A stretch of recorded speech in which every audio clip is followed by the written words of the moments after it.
ये कहानी लेखक की अपनी भावनाओं के द्वारा लिखी गई है। इस कहानी को सुनकर आप अपना मनोरंजन कर सकते हैं। इस कहानी में दर्शाए गए पात्र, उत्पादन और घटनाएं सभी काल्पनिक हैं। कहानी किसी भी व्यक्ति के भावनाओं, प्रथाओं और परंपराओं का अपमान नहीं करती है। ये कहानी पूरी तरह से काल्पनिक है। दोस्तों, सिर्फ आपसे एक ही रिक्वेस्ट है कि आप हमारी वीडियो को लाइक और सब्सक्राइब कर लिया कीजिए, क्योंकि हम इसे बहुत ही मेहनत से बनाते हैं और आप बिना लाइक और सब्सक्राइब किया ही चले जाते हैं। प्लीज प्लीज प्लीज, यह आपका प्यार होगा हमारे लिए। आप हमारे चैनल को लाइक और सब्सक्राइब जरूर कर लिया कीजिए, जिससे हमें लगेगा कि हमारी मेहनत व्यर्थ नहीं जा रही है और आपको हमारी वीडियो पसंद आई। और इसी तरह हम आगे भी अच्छी अच्छी स्टोरी आपके लिए लाते रहेंगे। तो चलिए अब बढ़ते हैं आगे स्टोरी में।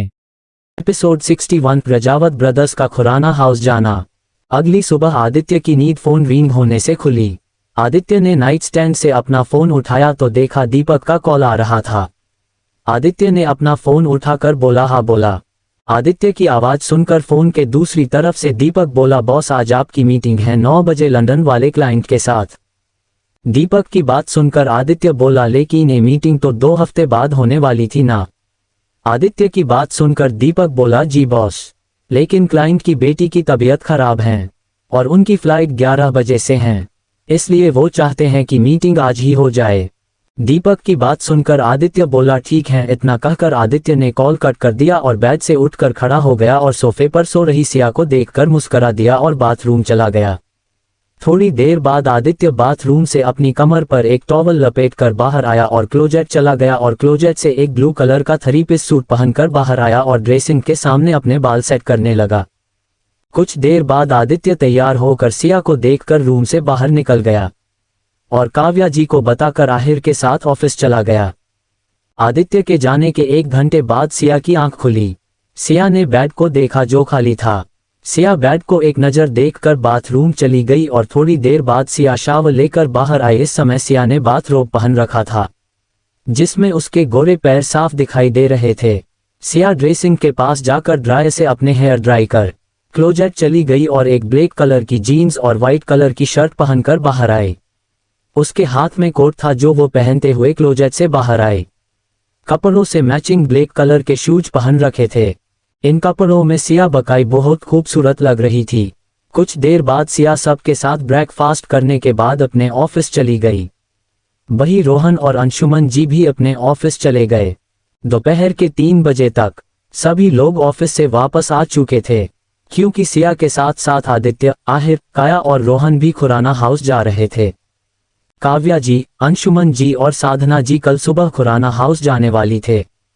सिया ने इस समय एक ब्लैक कलर का सलवार सूट पहन रखा था और बालों की चोटी बना रखी थी, जिसमें वो बकाई बहुत सुंदर लग रही थी। आदित्य की नज़र तो उस पर से हट ही नहीं रही थी। वही आदित्य ने इस समय एक ब्लैक कलर की जीन्स और वाइट टी शर्ट पहन रखी थी। वही आहिर ने ब्लैक कलर की शर्ट और वाइट कलर की जीन्स पहन रखी थी। रोहन ने वाइट कलर की शर्ट और ब्लू कलर की जीन्स पहन रखी थी। वही काया ने एक पिंक कलर की टॉप और ब्लू कलर की शॉर्ट्स पहन रखे थे। थोड़ी देर बाद सभी लोग तैयार होकर अपनी कार के पास खड़े हुए थे। आदित्य, सिया और काया एक कार से जा रहे थे। वही आहिर और रोहन एक कार से जा रहे थे। सभी लोग अपनी अपनी कार में जाकर बैठ गए और खुराना हाउस के लिए निकल गए। राजावत मैंशन खुराना हाउस से 100 किलोमीटर दूर था, इसलिए उन्हें खुराना हाउस पहुंचने में 2 घंटे का समय लगने वाला था। लगभग 2 घंटे बाद आदित्य और आहिर की कार खुराना हाउस में आकर रुकी। सिया काया का हाथ पकड़कर कार से बाहर निकली तो गेट पर खड़े गार्ड्स ने सिया को ग्रिट किया। सिया ने सिर्फ अपना सिर हिला दिया। वही काया, जो सिया के साथ खुराना हाउस के अंदर जा रही थी, वो सिया को देखकर बोली, भाभी माँ, ये आपका घर है। काया की बात सुनकर सिया बोली, हाँ ये मेरा घर है। फिर सिया को देखकर बोली, आपको कैसा लगा? सिया की बात सुनकर काया बोली, बहुत सुंदर है। मैं पापा से कहूंगी कि वो मेरे लिए ऐसा घर बनाए। काया की बात सुनकर सिया बोली, ये भी तो आपका है, फिर नया लेने की काया जरूरत है। काया सिया की बात सुनकर खुश होते हुए बोली, सच्ची ये मेरा घर है। काया की बात सुनकर सिया भी मुस्कुरा दी और बोली, हाँ बिल्कुल ये आपका भी घर है। फिर दोनों अंदर चली गई। वही उन दोनों के पीछे आ रहे तीनों भाई काया की बात सुनकर मुस्कुरा दिए। तभी रोहन बोला, भाई बकाई खुराना हाउस बहुत सुंदर है। तभी उनके साथ आ रहा एक सर्वेंट बोला, हाँ सर, क्योंकि दिव्यम सर ने ये बच्चों की पसंद को देखकर बनवाया था। उस सर्वेंट की बात सुनकर तीनों भाई घर के अंदर चले गए। और इसी तरह की और भी रोमांचक स्टोरी को सुनने के लिए हमारे चैनल एसएस एक्सप्लेनर को लाइक और सब्सक्राइब कर लें। अब एपिसोड में आगे। एपिसोड 62 लॉक्ड रूम में सिया और काया जब अंदर पहुंची तो उन्होंने सोफे पर जानकी जी को बैठे देखा जो नेहा, करण, पायल और मौर्य से बातें कर रही थी।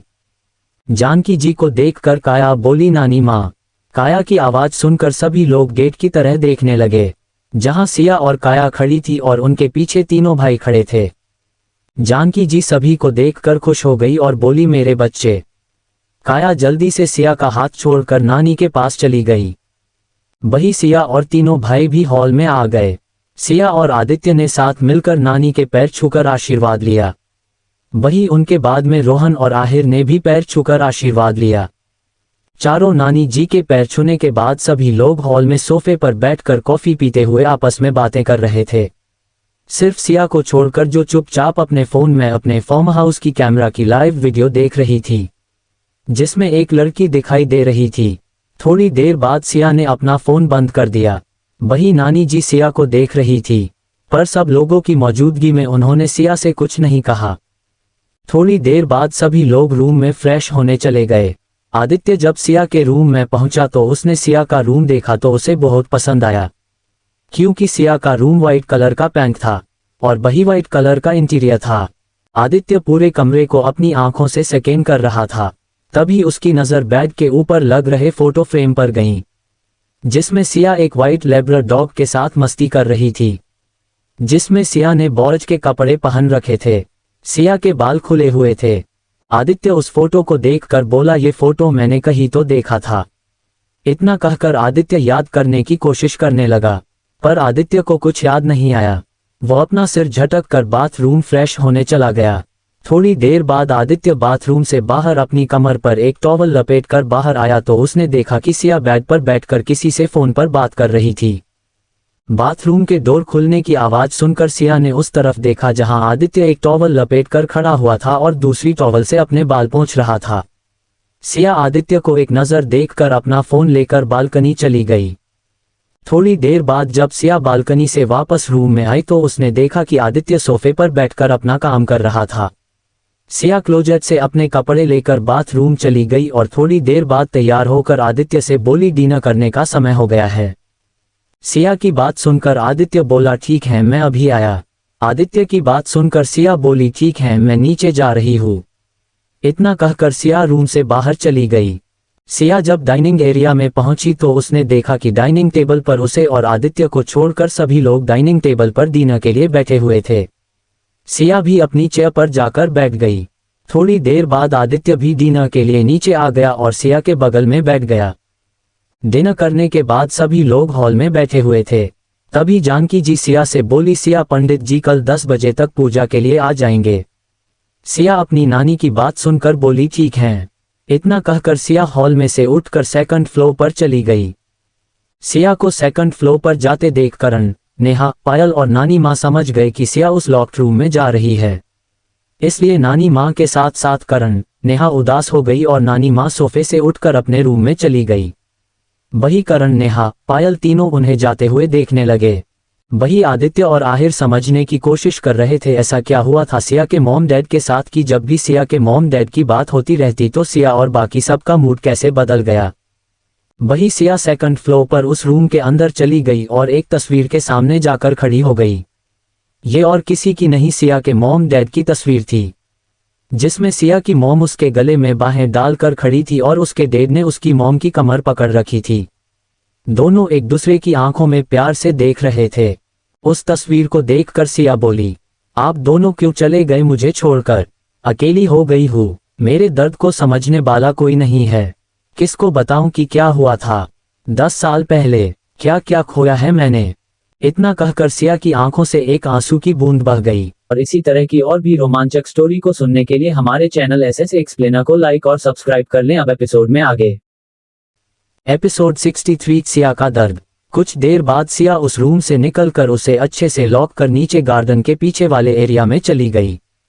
अगली सुबह आज सिया के मॉम डैड की बरसी थी, इसलिए खुराना हाउस में नानी माँ सिया के साथ मिलकर पंडित जी से पूछ कर पूजा की तैयारी कर रही थी।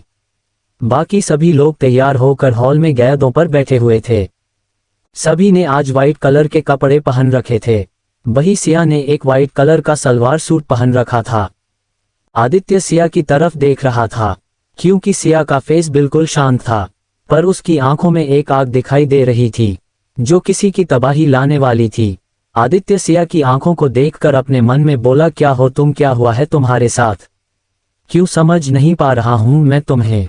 आदित्य रजावत, जिसको किसी के बारे में जानने में 2 दिन नहीं लगते, पर सिया तुम्हें जानने में मुझे 5 महीने होने वाले हैं, पर फिर भी मैं तुम्हें जान नहीं पा रहा हूं। कल तुम्हारे उस गाने में इतना दर्द क्यों था, समझ नहीं आया। इतना कहकर आदित्य अपनी सोच में चला गया। कल रात में फ्लैशबैक, सभी लोग बाहर गार्डन में घूम रहे थे। तभी उन्हें किसी के गुनगुनाने की आवाज सुनकर सभी लोग गार्डन के पीछे वाले एरिया की तरफ देखने लगे, जहां बड़े बड़े पेड़ लगे हुए थे। करण और पायल और नेहा उस तरफ बढ़ गए जहां से आवाज सुनाई दी थी। उन तीनों के पीछे आदित्य, आहिर और रोहन भी चले गए। काया उन लोगों के साथ नहीं थी, क्योंकि वो नानी माँ के साथ उनके रूम में थी। जब सभी लोग पीछे के एरिया की तरफ गए तो वहां पर एक से एक सुंदर चीजें थी, जैसे बच्चों के खेलने के लिए प्लेग्राउंड, झूले, फाउंटेन, हर रंग के रोज के प्लांट्स थे। रोज की खुशबू चारों तरफ महक रही थी। सभी लोग उस गार्डन को देख रहे थे। सभी को फिर से किसी के गाने गुनगुनाने की आवाज सुनाई दी। जब सभी ने उस डायरेक्शन में देखा तो सिया फाउंटेन के पास बैठी हुई थी और गाना गा रही थी। सभी लोग सिया को देख रहे थे। सिया जो गाना गा रही थी, शायद वो सिया का दर्द था जो गाने के रूप में वो अपने दिल से निकाल रही थी। सभी लोग उसका गाना सुनने लगे। सॉन्ग हम रूठे रूठे से सवेरे जागे जागे हैं अंधेरे, रूठे से सवेरे जागे जागे हैं अंधेरे, लहरों को किनारे मिल जाएंगे सारे, पास हैं जो लगता है दूर, के माना दिल दा हाय मेरा है कसूर, ऐसे कोई भी ना होवे मजबूर, माना दिल दा हाय मेरा है कसूर, ऐसे कोई भी ना होवे मजबूर। हम गाना गाते गाते सिया की आंखों से आंसू बहने लगे थे। वही आदित्य ने सिया के आंसू देख लिए थे, जिसे पहुंचकर सिया आगे गाने लगती हैं। खोया है जो वो मिल जाएगा, टूटा है जो वो जुड़ जाएगा, खोया है जो वो मिल जाएगा, टूटा है जो वो जुड़ जाएगा, तेरा मेरा ये सफर जाने ले आया किधर, ख्वाब देखे थे जो हो गए हैं छूर, के माना दिल दा ही मेरा है कसूर, ऐसे कोई भी ना होवे मजबूर, माना दिल दा ही मेरा है कसूर, ऐसे कोई भी ना होवे मजबूर। हम गाने की आखिरी लाइन गाते हुए सिया यादों में खो गई, जहां एक फैमिली आपस में मस्ती कर रहे थे। ये सोचकर सिया की आंखों से दोबारा आंसू बहने लगे। वही नेहा जो सिया का गाना सुन रही थी, उसकी भी आंखों में आंसू आ गए। वही करण सिया की तरफ बढ़ गया, जो अभी भी फाउंटेन के पास बैठी हुई थी। करण सिया के पास जाकर खड़ा हो गया और उसके सिर पर हाथ फेरते हुए बोला, क्या हुआ सिया? किसी की आवाज सुनकर सिया तुरंत शांत हो गई। उसका फेस एकदम एक्सप्रेशन लेस हो गया। वो करण की बात सुनकर बोली, कुछ नहीं भाई। करण सिया की बात सुनकर बोला, तो तुम इस समय यहाँ क्या कर रही हो? करण की बात सुनकर सिया बोली, कुछ नहीं, बस मेरा मन नहीं लग रहा था, तो सोचा यहाँ आ जाओ, इसलिए मैं यहाँ आ गई। इतना कहकर सिया वहां से वापस घर के अंदर चली गई। वही सभी लोग उसे जाते हुए देखने लगे। वही करण और आदित्य उसे जाते हुए देखकर कुछ सोच रहे थे। दोनों क्या सोच रहे हैं ये बताना मुश्किल था, क्योंकि आदित्य का फेस पर कोई एक्सप्रेशन नहीं थे। वही करण के फेस पर एक अजीब सा दर्द नजर आ रहा था। सिया के जाने के बाद करण, नेहा, पायल तीनों भाइयों को गुड नाइट बोलकर अपने अपने रूम में चले गए। सभी के जाने के बाद आदित्य, आहिर और रोहन भी अपने अपने रूम में चले गए। फ्लैशबैक एंड आदित्य अपनी सोच में था। वो पंडित जी की बात सुनकर अपनी सोच से बाहर आया, क्योंकि पंडित जी सभी को पूजा में बैठने के लिए बोल रहे थे। आगे स्टोरी और भी इंटरेस्टिंग है, लेकिन दोस्तों आगे बढ़ने से पहले चैनल को लाइक और सब्सक्राइब कर लो और 200 लाइक का टारगेट पूरा कर दो। और अगर स्टोरी आपको पसंद नहीं आ रही है तो हमें कमेंट करके जरूर बताइए, जिससे ये स्टोरी हम यहीं पर रोक दें और दूसरी नई स्टोरी आपके लिए लेकर आए। चलिए अब आगे स्टोरी में बढ़ते हैं। Story by SS explainer. Episode 64, बरसी की पूजा, आहिर का एहसास, सिया का बर्थडे। पंडित जी की आवाज सुनकर सभी लोग पूजा में शामिल हो गए। काव्या जी, अंशुमन जी और दादी माँ भी सुबह सुबह खुराना हाउस पूजा में शामिल होने आ गए थे। पंडित के बगल में 2 तस्वीर थी, जो सिया के मॉम और डैड की थी। पंडित जी पूजा की तैयारी कर रहे थे। नानी माँ उनकी मदद कर रही थी। वही गद्दे पर सिया के पास आदित्य बैठा हुआ था। आदित्य के पास आहिर बैठा हुआ था। बाकी सभी लोग इन तीनों के पीछे बैठे हुए थे। आहिर जो आदित्य के बगल में बैठा हुआ था, वो सिया की मॉम सानवी खुराना की तस्वीर देखकर चौंक गया और अपने मन में बोला, मुझे क्यों सिया और सानवी आंटी की को देखकर बार बार एंजल की याद आती हैं। वही आदित्य जो आहिर के बगल में बैठा हुआ था, वो आहिर का शॉक्ड फेस देखकर बोला, क्या हुआ? आदित्य की बात सुनकर आहिर बोला, कुछ नहीं भाई, मैं बस ये देखकर शॉक्ड हूं कि सिया बिल्कुल अपनी मॉम और डैड पर गई है। आहिर की बात सुनकर आदित्य भी उन तस्वीरों को देखने लगा और अपने मन में बोला, हाँ बिल्कुल, सिया अपने मॉम डैड दोनों पर गई। थोड़ी देर बाद पंडित जी ने पूजा शुरू कर दी। जब पंडित जी ने कहा, सिया बेटा, अपने अपने मम्मी पापा को मुखाग्नि दी थी, इसलिए आप पूजा करने के लिए यहाँ मेरे सामने आकर बैठ जाओ। पंडित जी की बात सुनकर सिया आदित्य के पास से उठकर पंडित जी के सामने जाकर बैठ गई। सिया की फैमिली को छोड़कर रजावत फैमिली में दादी माँ काव्या जी और अंशुमन जी को छोड़कर के आदित्य, आहिर और रोहन चौंक गए कि सिया ने ही अपने मॉम डैड को मुखाग्नि दी थी।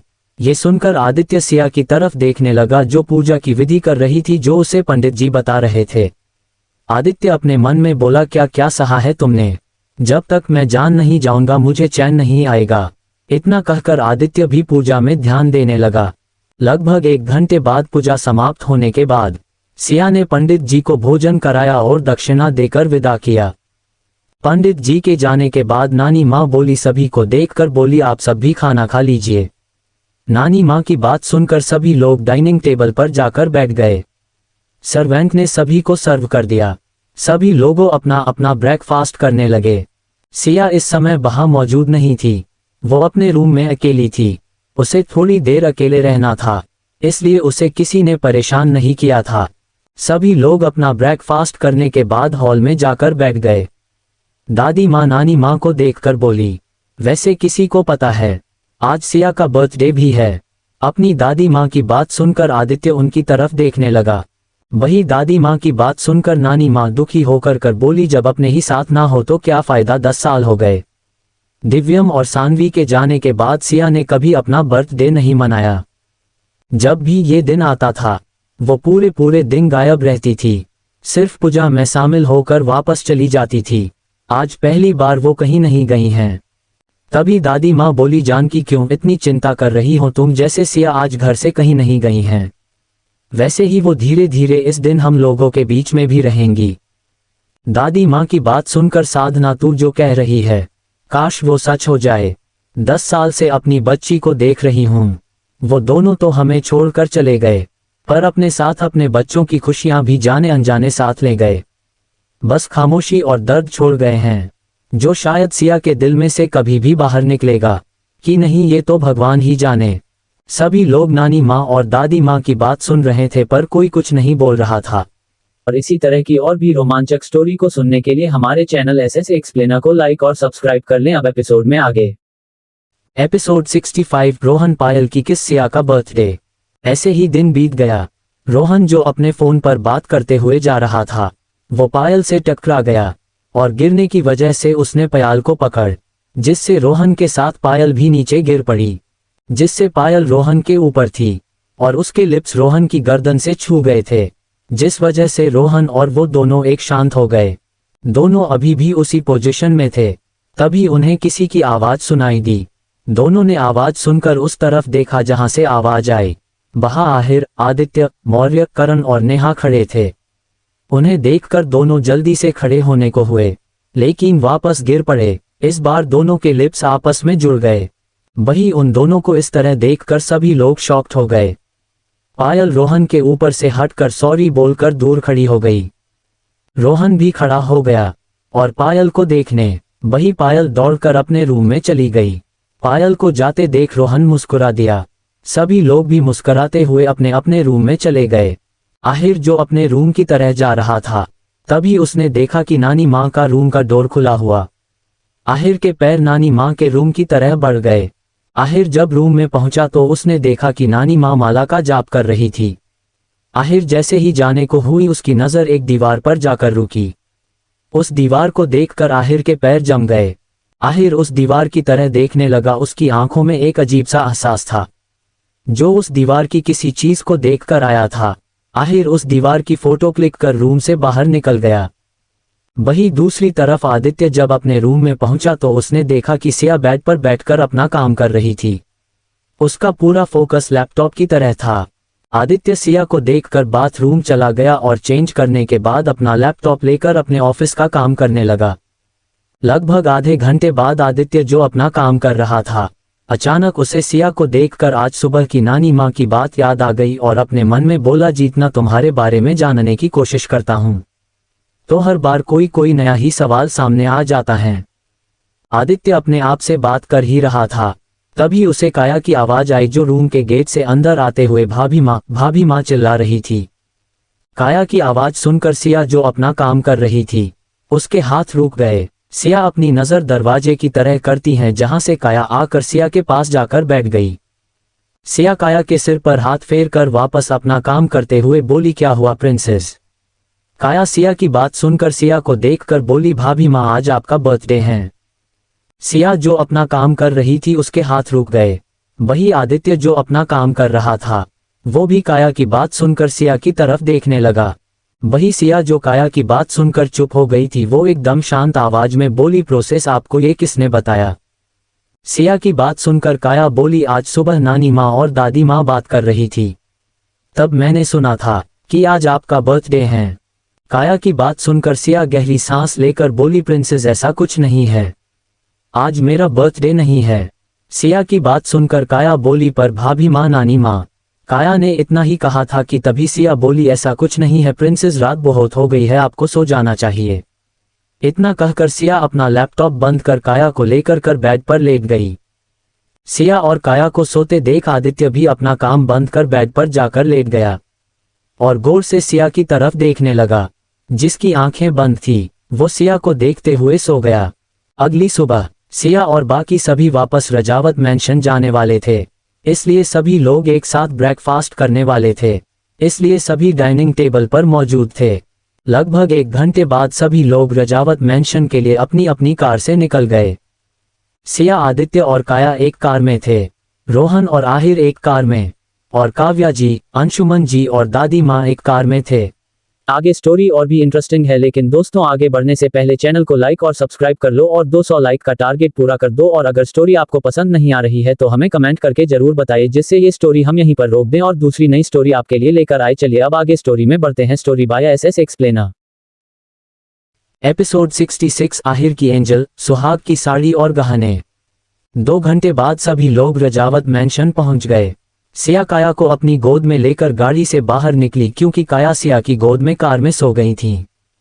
आदित्य कार से निकलकर बाहर आया, सिया के पास जाकर काया को अपनी गोद में ले लिया और बोला, चलो। आदित्य की बात सुनकर सिया बोली, ठीक है। फिर दोनों मैंशन के अंदर चले गए।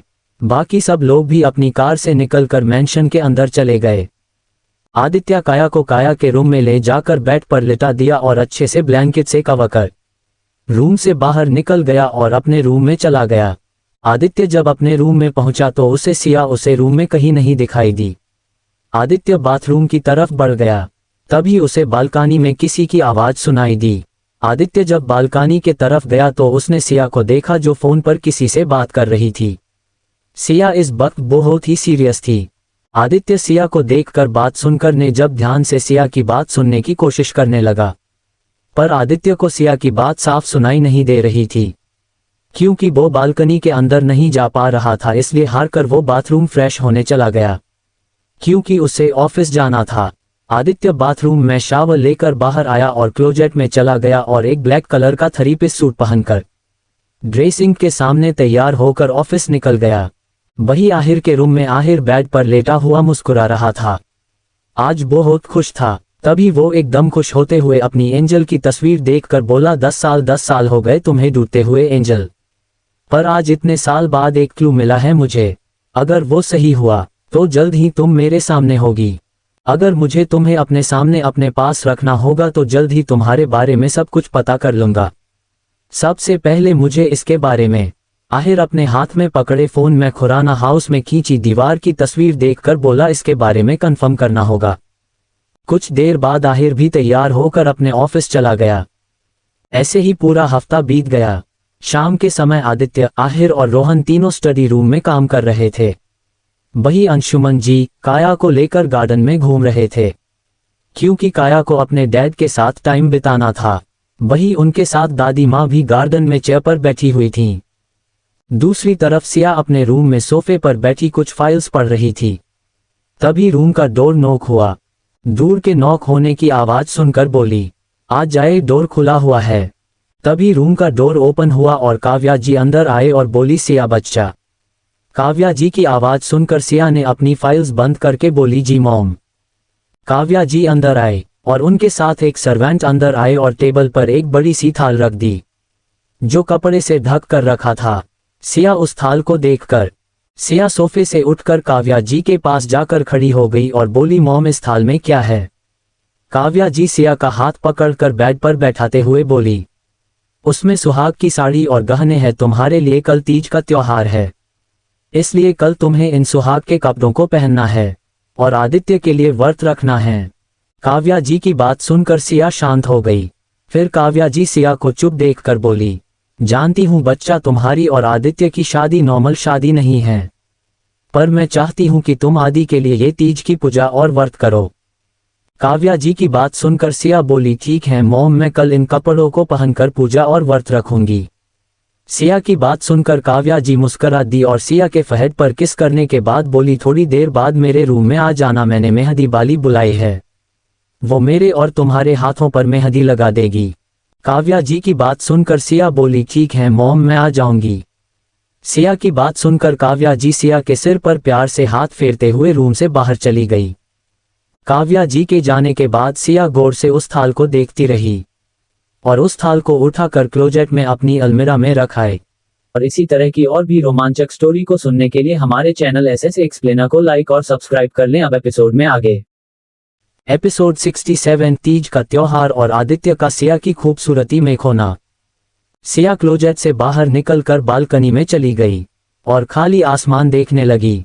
ये बताना मुश्किल था सिया क्या सोच रही थी, क्योंकि सिया के चेहरे पर कोई एक्सप्रेशन नहीं थे। अगली सुबह रजावत मैंशन में हॉल में सभी लड़के सोफे पर बैठकर अपना काम कर रहे थे।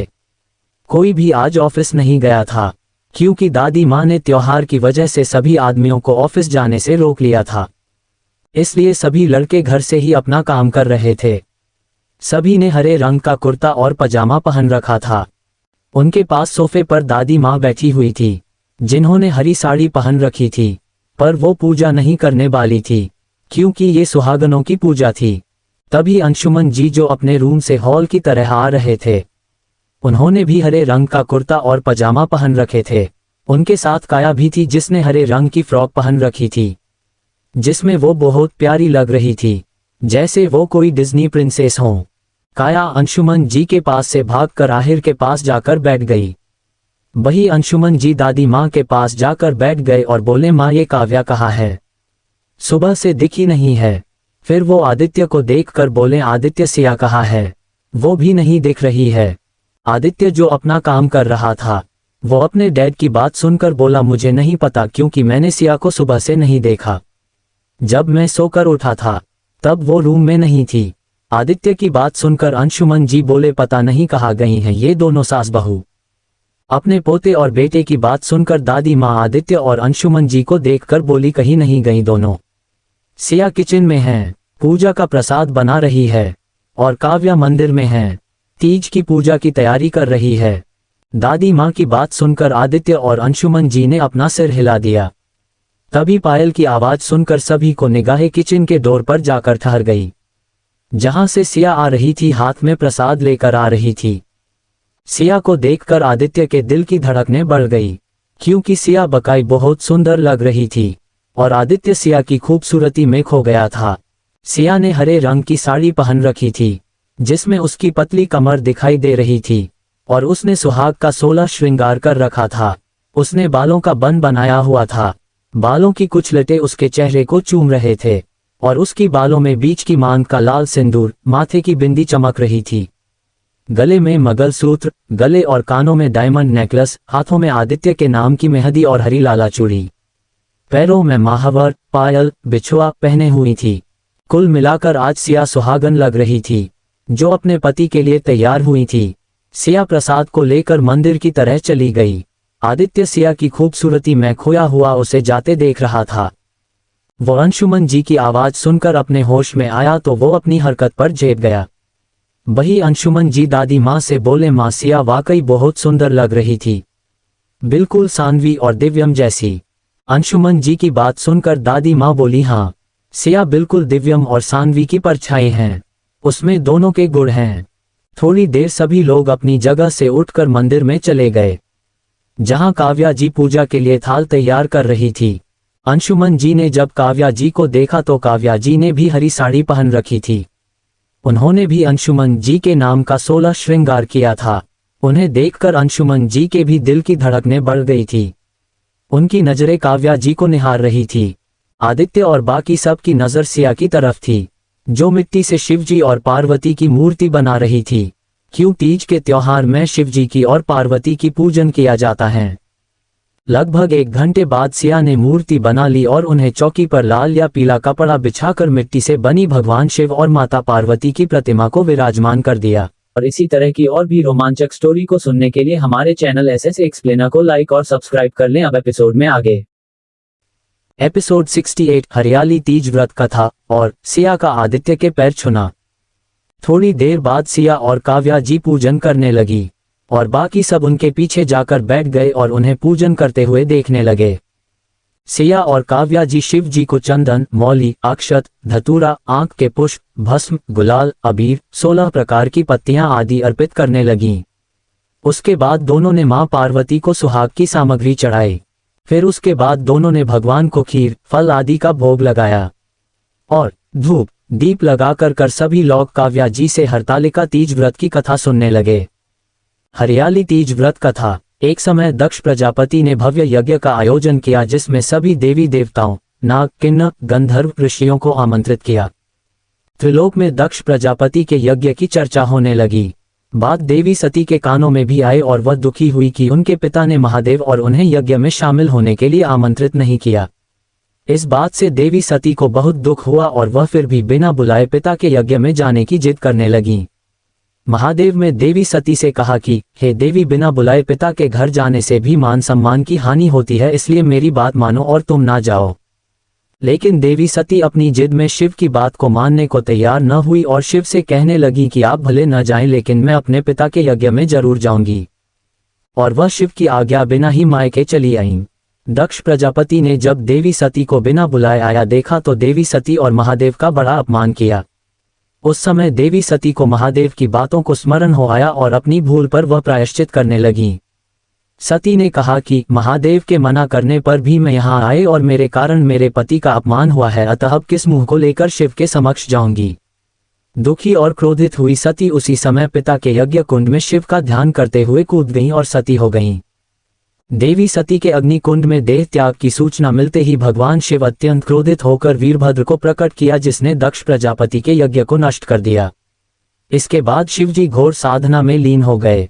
इधर देवी सती को भगवान शिव की आज्ञा का उल्लंघन करने का दंड भी मिला और उनका कई जन्म होता रहा।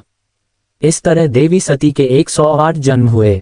107 जन्मों तक वह भगवान शिव को पुनः पति रूप में पाने के लिए तपस्या करती रहीं। 108वें जन्म में देवी सती का हिमालय की पुत्री पार्वती के रूप में जन्म हुआ। इस जन्म में देवी पार्वती ने भगवान शिव को पति रूप में पाने के लिए सावन में मृतिका से शिवलिंग का निर्माण करके भक्ति भाव से शिव जी की पूजन किया और तपस्या में लीन हो गईं। देवी पार्वती की तपस्या से अंत में प्रसन्न होकर हरियाली तीज पर भगवान शिव प्रकट हुए और देवी पार्वती को वरदान दिया कि तुम मेरी अर्धांगिनी बनोगी। इस तरह देवी हरियाली तीज के दिन देवी पार्वती को भगवान शिव से मनोनुकूल वर प्राप्ति का वरदान मिला। इसके बाद भगवान शिव ने देवी पार्वती के आग्रह पर कहा कि जो भी कुंवारी कन्या हरियाली तीज का व्रत करके भगवान शिव और देवी पार्वती की पूजा करेगी उसे कामना के अनुसार सुयोग्य पति की प्राप्ति होगी, और जो सुहागन महिला हरियाली तीज का व्रत करेगी उनका वैवाहिक जीवन प्रेम और सुख के भरा रहेगा। कथा समाप्त। कथा सुनने के काव्या जी और सिया ने शिव जी की आरती की। जय शिव ओंकारा, ओम जय शिव ओंकारा। ब्रह्मा विष्णु सदा शिव अर्धांगी धारा। ओम जय शिव। एकानन चतुरानन पंचानन राजे, हसानन गरुड़ासन वृषवाहन साजे। ओम जय शिव। 2 भुज 4 चतुर्भुज 10 भुज अति सोहे, त्रिगुण रूप निरक्ता त्रिभुवन जन मोहे। ओम जय शिव। अक्षमाला बनमाला रुंडमाला धारी, चंदन मृगमद सोहे भाले शशिधारी। ओम जय शिव। श्वेतांबर पीतांबर बाघंबर अंगे। संकादिक गरुणादिक भूतादिक संगे। ओम जय शिव। कर के मध्य कमंडलु चक्र त्रिशूल धरता। जगकर्ता जगभरता जगसंहार करता। ओम जय शिव। ब्रह्मा विष्णु सदाशिव जानत अविवेका। प्रणवाक्षर मध्य ये तीनों एका। ओम जय शिव। काशी में विश्वनाथ विराजत नंदी ब्रह्मचारी। नित उठी भोग लगावत महिमा अति भारी। ओम जय शिव। त्रिगुण शिव जी की आरती जो कोई नर गावे। कहत शिवानंद स्वामी मनवांछित फल पावे। ओम जय शिव। आरती होने के बाद सिया ने सभी को प्रसाद दिया। उसने और काव्या जी ने प्रसाद नहीं लिया, क्योंकि आज दोनों का व्रत था, जो शाम को चंद्रमा को अर्घ देकर अपना व्रत खोलना था। पूजा के सभी काम हो जाने के बाद काव्या जी ने दादी माँ और अंशुमन जी के पैर छूकर आशीर्वाद लिया। उनके बाद सिया ने दादी माँ, अंशुमन जी, काव्या जी के पैर छुए। तीनों ने सिया को सौभाग्यवती का आशीर्वाद दिया। जब सिया आशीर्वाद लेकर अलग हुई तो दादी माँ बोली, सिया जाकर आदित्य के पैर छू लो। दादी माँ की बात सुनकर सिया आदित्य की तरफ बढ़ गई जो अपने फोन में लगा हुआ था। सिया आदित्य के पास जाकर खड़ी हो गई और झुककर आदित्य के पैर छू लिए। आदित्य जो अपने फोन में लगा हुआ था अचानक किसी के पैरों को छूने से चौंक गया और सिया की तरफ देखने लगा जो उसके पैर छूकर आशीर्वाद ले रही थी। तभी दादी माँ आदित्य से बोली, कब तक बहू को झुकाकर रखेगा, आशीर्वाद दे अपनी बीबी को। दादी माँ की बात सुनकर आदित्य सिया के सिर पर हाथ रखकर जल्दी से बोला, ठीक है, खुश रहो, और वहां से चला गया।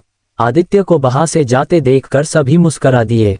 आगे स्टोरी और भी इंटरेस्टिंग है, लेकिन दोस्तों आगे बढ़ने से पहले चैनल को लाइक और सब्सक्राइब कर लो और 200 लाइक का टारगेट पूरा कर दो। और अगर स्टोरी आपको पसंद नहीं आ रही है तो हमें कमेंट करके जरूर बताइए, जिससे ये स्टोरी हम यहीं पर रोक दें और दूसरी नई स्टोरी आपके लिए लेकर आए। चलिए अब आगे स्टोरी में बढ़ते हैं। Story by SS explainer. 74 Aditya और ड्रैगन ग्रुप का लीडर। करीब 1 घंटे बाद आदित्य जब अपने रूम में पहुंचा तो उसने देखा कि सिया सोफे पर बैठकर अपने लैपटॉप लेकर अपने ऑफिस की मीटिंग को अटेंड कर रही थी। आदित्य सिया को देखकर बेड पर बैठकर अपना काम करने लगा। ऐसे ही 2 घंटे बीत गए। आदित्य की नजर बार बार सिया की तरफ जा रही थी, क्योंकि सिया सुबह से भूखी थी। उसने 1 ग्लास पानी भी नहीं पिया था। फिर भी सिया के फेस से ऐसा कुछ नहीं लग रहा था कि उसे कोई प्रॉब्लम हो रही है। आदित्य को यही बात समझ नहीं आ रही थी कि सिया को कोई दिक्कत क्यों नहीं हो रही है। इसलिए आदित्य ने सिया से पूछ लिया, सिया तुम्हें कोई प्रॉब्लम हो रही हो तो तुम पानी पी सकती हो, मैं इन व्रतों पर विश्वास नहीं करता हूँ। आदित्य की बात सुनकर सिया जो अपना काम कर रही थी वो बोली, मुझे आदत है, मैं रह लूंगी, वैसे भी ये व्रत मैंने मॉम के कहने पर कर रही हूँ। इतना कहकर सिया वापस से अपना काम करने लगी। सिया की बात सुनकर आदित्य कुछ नहीं बोला और अपना काम करने लगा। ऐसे ही पूरा दिन बीत गया।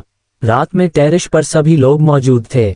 वही सिया और काव्या जी चंद्रमा के सामने खड़े होकर अर्घ देकर अपना व्रत पूरा किया। उसके बाद सभी लोगों ने दीना किया और एक दूसरे को गुड नाइट रात के सितारे बोलकर अपने अपने रूम में चले गए। अगली सुबह आदित्य बेड पर सो रहा था, तभी उसका फोन रिंग हुआ। फोन की रिंग की आवाज सुनकर आदित्य की आंख खुल गई। नाइट स्टैंड से अपना फोन को उठा लिया। फोन पर बात सुनकर आदित्य बेड से उठकर बाथरूम रूम चला गया और शावर लेकर बाहर आया। आदित्य इस समय सिर्फ एक टॉवल पहनकर बाहर आया और क्लोजेट में जाकर एक 3 पीस सूट पहनकर बाहर आया और ड्रेसिंग के सामने जाकर तैयार हो गया और अपनी डायमंड की वॉच पहनकर सोफे के पास आया जहां सिया सो रही थी। आदित्य सिया को देखने लगा, जो सोते हुए बहुत प्यारी और मासूम लग रही थी। अचानक उसे क्या हुआ, सिया के फोरहेड पर किस कर लिया और सिया के सिर पर हाथ फेरकर रूम के बाहर चला गया। आदित्य जब अपनी कार के पास पहुंचा, आहिर वहां पहले ही मौजूद था। फिर दोनों कार में बैठकर रजावत मैंशन से निकल गए। थोड़ी देर बाद दोनों की कार जंगल में जाकर रुकी। दोनों अपनी कार से बाहर निकलकर गुफा के एक बड़े से पत्थर से सामने आकर खड़े हुए। तभी आदित्य आगे और उसने उस पत्थर के साथ कुछ किया, जिससे पत्थर एक तरह हट गया और एक रास्ता दिखाई देने लगा। फिर दोनों अंदर चले गए। पत्थर वापस अपनी जगह पर आ गया। दोनों जब अंदर पहुंचे तो अंदर बिल्कुल वही ही माहौल था जो पिछली बार था। हर तरफ लाल रंग की लाइट जल रही थी और कुछ लोगों के चीखने की आवाज सुनाई दे रही थी, जिस वजह से वो जगह बहुत ही डरावनी लग रही थी। आदित्य और आहिर दोनों उस रूम में चली गए। जहां से आवाज आ रही थी।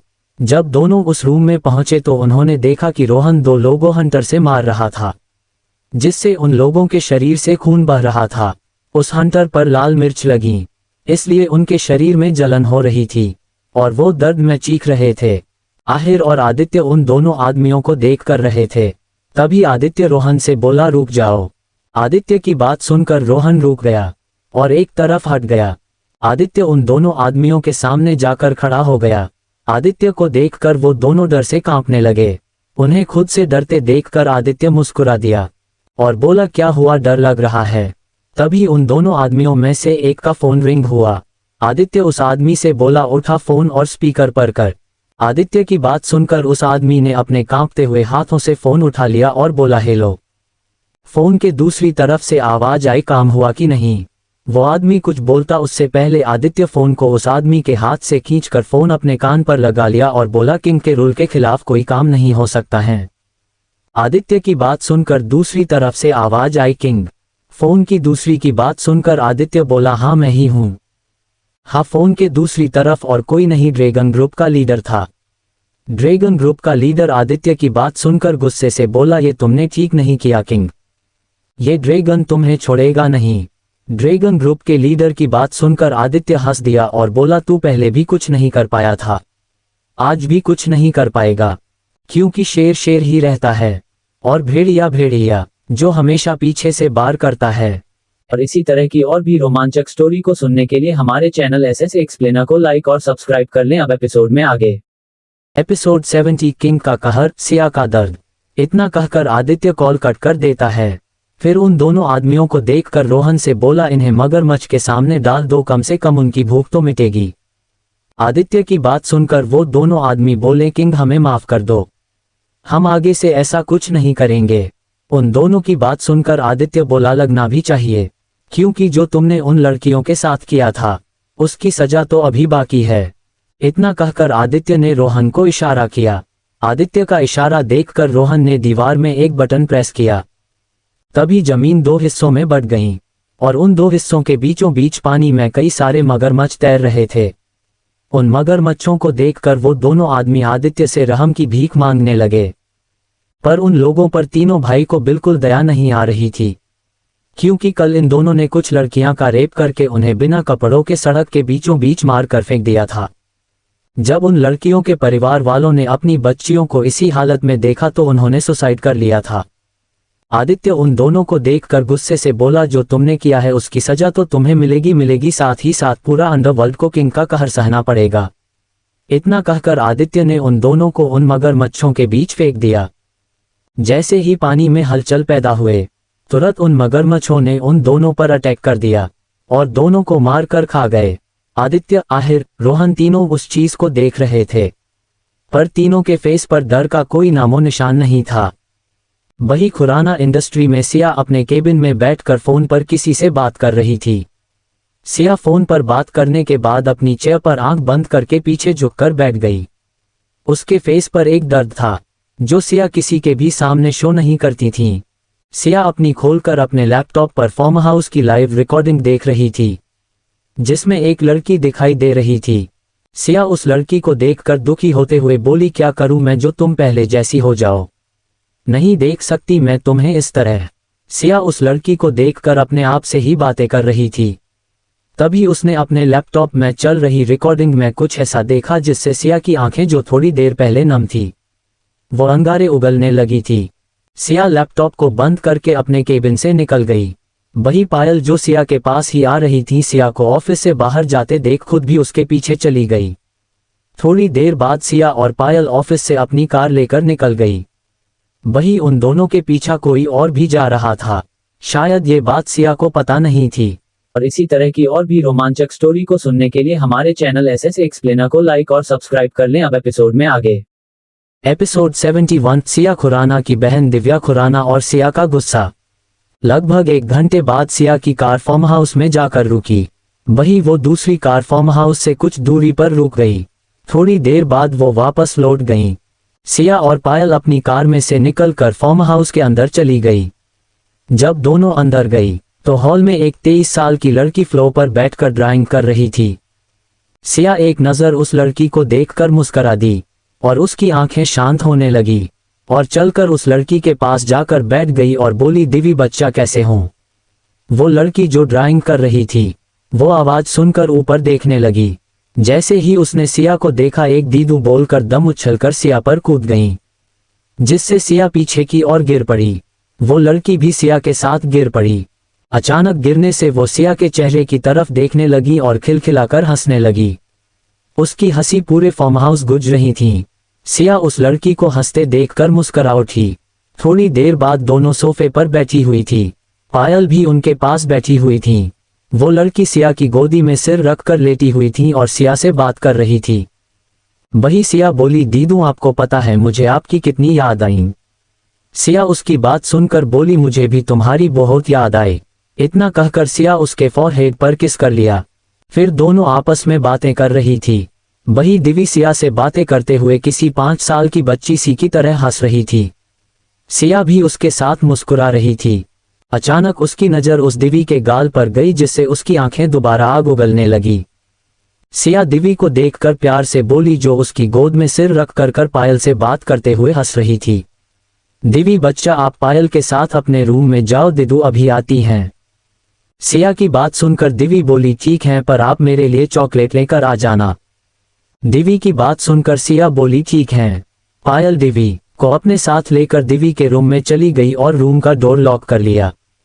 सिया पायल और दिवी को जाते हुए तब तक देखती रही जब तक पायल ने दूर बंद नहीं कर दिया था। दिवी और पायल के जाते ही पूरे हॉल का टेम्परेचर बढ़ गया। तभी सिया गुस्से से एक गार्ड से बोली, कहा है वो लेकर आओ। सिया की आवाज सुनकर एक गार्ड एक नस को खींचकर ला लाया और सिया के पैरों के पास फ्लोर पर फेंक दिया। वही बाकी सब भी जो फार्म हाउस में मौजूद थे सभी हॉल में आ गए। सिया उस नस को देखकर बोली, गुस्से से बोली, तुम्हारी हिम्मत कैसे हुई? जानते हुए कि वो सिया की बहन दिव्या खुराना है, फिर भी तुमने उस पर हाथ उठाने की गलती की। हाँ, ये लड़की कोई और नहीं सिया की बहन थी, जिसे सिया प्यार से दिवी बुलाती थी। दिव्या भी सिया जैसी ही सुंदर और बहुत ही प्यारी थी। अगर कोई उसे एक बार देख ले अपना बनना चाहेगा, पर उसका फेस अपनी मॉम सानवी खुराना से ज्यादा मिलता था। सिया की बात सुनकर नस थर थर कांपने लगी।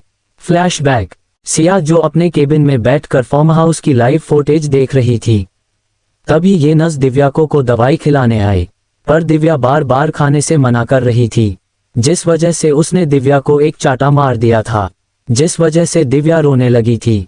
फ्लैशबैक एंड, सिया से बोली, आई सॉरी मैम, वो दवाई नहीं खा रही थी, इसलिए मैंने उनको एक चाटा मार दिया था। आइंदा मैं ऐसा कुछ नहीं करूंगी। सिया उस नस की बात सुनकर गुस्से से बोली, तुम्हें पता है कि उसकी कंडीशन क्या है, फिर भी तुमने वो किया। बॉर्न किया था ना कि मुझे उसे किसी भी हल्की सी खरोंच बर्दाश्त नहीं, तुमने उस पर हाथ उठाया, उसकी सजा तो मिलकर रहेगी। सिया एक नजर नस को देखकर अपने गार्ड से बोली, इसके हाथ काटकर इसे जंगल में फेंक आओ, ताकि सबको पता चले सिया खुराना की बात ना मानकर क्या होता है। सिया की बात सुनकर वो नस डर गई, सिया से माफी मांगने लगी, पर सिया को फर्क नहीं पड़ा। गार्ड उस नस को लेकर कर चले गए। वही बाकी सबको भी सिया का गुस्सा देखकर डर लग रहा था। तभी सिया सभी को देखकर गुस्से से बोली, याद रखना तुम सबकी एक गलती तुम्हें मौत तक पहुंचा देगी। इतना कहकर सिया दिव्या के कमरे की तरह चली गई। सिया के जाने के बाद सभी एकदम हॉल से चले गए और अपने अपने काम करने लगे। कहीं उनसे कोई गलती ना हो जाए, कहीं उनकी भी हालत नस जैसी ना हो जाए। सिया दिव्या के रूम का डोर नॉक करने लगी। तभी पायल ने रूम का डोर खोल दिया। सिया रूम के अंदर चली गई, जहां सिया फोन पर गेम खेल रही थी। सिया को रूम में आता देख दिव्या सिया को देखकर बोली, दिदू मेरी चॉकलेट। दिव्या की बात सुनकर सिया मुस्कुरा दी और अपनी पॉकेट में से एक चॉकलेट निकालकर दिव्या को दे दी। दिव्या के पास जाकर बैठ गई और उसके सिर पर हाथ फेरने लगी। और इसी तरह की और भी रोमांचक स्टोरी को सुनने के लिए हमारे चैनल एसएस एक्सप्लेनर को लाइक और सब्सक्राइब कर लें। अब एपिसोड में आगे। एपिसोड 72, सिया का आदित्य के साथ पार्टी में जाना। ऐसे ही 2 दिन बीत गए। आदित्य, आहिर और रोहन अंडरवर्ल्ड में अपना कहर बरपा रहे थे, जिस वजह से ड्रैगन ग्रुप के लोग अपनी जान बचाने के लिए इधर उधर छुप रहे थे। बाकी ग्रुप भी संभल कर अपना काम कर रहे थे कि कहीं वो भी किंग की निगाहों में नहीं आ जाए। वही ड्रैगन ग्रुप का लीडर किंग से बदला लेने के लिए बार बार वेपन क्वीन से कांटेक्ट करने की कोशिश कर रहा था, पर वेपन क्वीन उससे कोई भी बात नहीं कर रही थी, जिसकी वजह से वो आग के गोले की तरह जल रहा था। आज संडे था, पर कुछ जरूरी काम की वजह से आदित्य और आहिर ऑफिस गए हुए थे। वही शाम के समय रजावत इंडस्ट्री में आदित्य और आहिर अपने अपने केबिन में बैठकर ऑफिस का वर्क कर रहे थे। तभी आदित्य फोन रिंग हुआ। आदित्य अपना फोन उठा लिया और बात करने लगा। फोन की दूसरी तरफ की बात सुनकर आदित्य बोला, ठीक है, हम आ जाएंगे। इतना कहकर आदित्य ने फोन कट कर दिया। थोड़ी देर बाद आदित्य आहिर के साथ ऑफिस से निकलकर रजावत मैंशन निकल गए। थोड़ी देर बाद दोनों की कार रजावत मैंशन में जाकर रुकी। दोनों मैंशन के अंदर चले गए। आदित्य इतनी जल्दी घर पर देखकर काव्या जी बोली, बेटा तुम दोनों तो जरूरी काम से ऑफिस गए थे ना, तो फिर इतनी जल्दी? अपनी मॉम की बात सुनकर आदित्य बोला, मॉम आज मिस्टर डिसूजा ने हमारे नए प्रोजेक्ट के सक्सेसफुल होने की खुशी में एक बिजनेस पार्टी रखी है, जिसमें मुझे, आहिर, रोहन और सिया को भी इनवाइट किया है। आदित्य की बात सुनकर काव्या जी बोली, ठीक है। आदित्य और आहिर अपने रूम में तैयार होने के लिए चले गए। आदित्य जब अपने रूम में पहुंचा तो उसने देखा सिया और काया आपस में मस्ती कर रहे थे। आदित्य दोनों को देखकर मुस्करा दिया।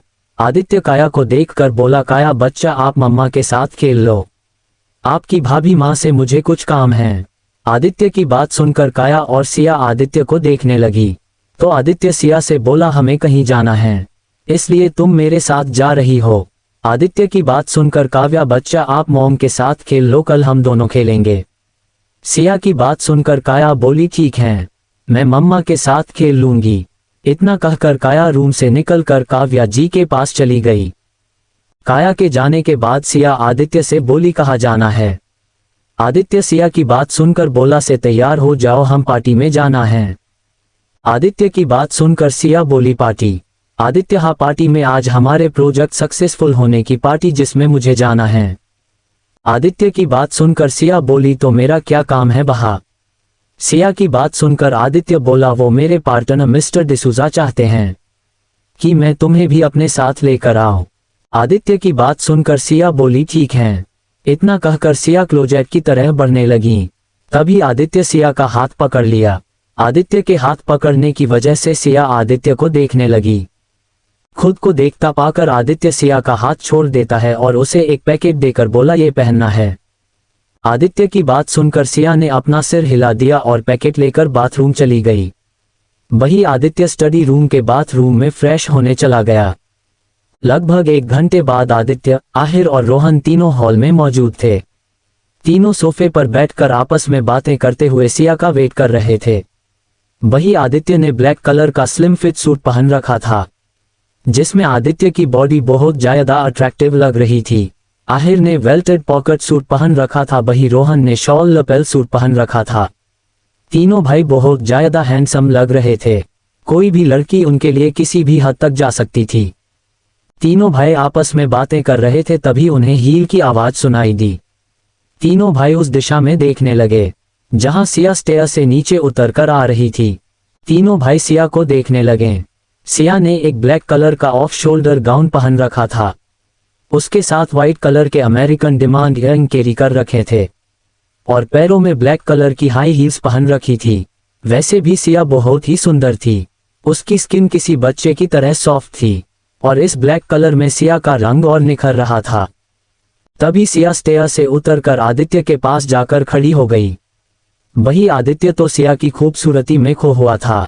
वो अपनी नजरों से सिया को ऊपर से नीचे देख रहा था। तभी उसकी नजर सिया की पतली कमर पर अटक गई। वो रोहन की बात सुनकर अपने होश में आया, जो सिया की तारीफ कर रहा था। रोहन सिया को देखकर बोला, भाभी आप बहुत सुंदर लग रही हो। रोहन की बात सुनकर आहिर भी बोला, हाँ सिया तुम बकाई बहुत सुंदर लग रही हो। आहिर और रोहन की बात सुनकर सिया दोनों से थैंक यू बोली। वही आदित्य, जो आहिर और रोहन को सिया की तारीफ करते देख रहा था, उसे ये सब पता नहीं क्यों अच्छा नहीं लग रहा था।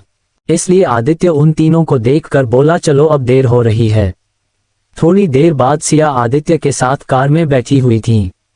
वही आहिर और रोहन दूसरी कार में बैठ हुए थे। थोड़ी देर बाद 2 कार रजावत मैंशन से पार्टी के लिए निकल गई। और इसी तरह की और भी रोमांचक स्टोरी को सुनने के लिए हमारे चैनल एसएस एक्सप्लेनर को लाइक और सब्सक्राइब कर लें। अब एपिसोड में आगे। एपिसोड 73 सिया, आदित्य, रजावत और सिया का गायब होना। लगभग 1 घंटे बाद आदित्य और आहिर की कार एक 5 स्टार होटल के सामने जाकर रुकी। आदित्य और सिया दोनों कार से बाहर निकल गए। वही आहिर और रोहन भी कार से निकलकर उन दोनों के पास आ गए। आदित्य और सिया, आहिर, रोहन जब होटल के अंदर पहुंचे तो सारे मीडिया वाले उनकी फोटो लेने लगे। तभी एक मीडिया रिपोर्टर आदित्य से बोला, सर आपके साथ ये मैम कौन हैं? क्या ये आपकी गर्लफ्रेंड हैं? रिपोर्टर की बात सुनकर आदित्य सिया को देखकर बोला, नहीं ये मेरी गर्लफ्रेंड नहीं है, ये मेरी वाइफ सिया आदित्य रजावत हैं।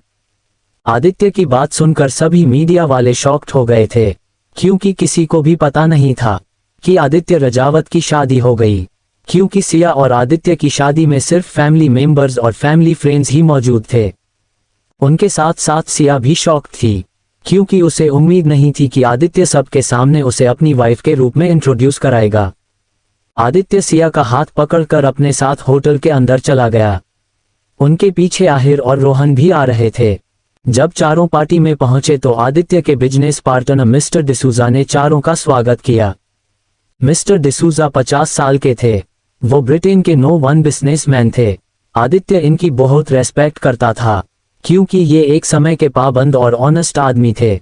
ये हमेशा गरीबों की मदद करते थे। सबसे मिलने के बाद मिस्टर डिसूजा सिया को देखकर आदित्य से बोले, यंग मैन तुम्हारा वाइफ बहुत ब्यूटीफुल और प्रीटी हैं।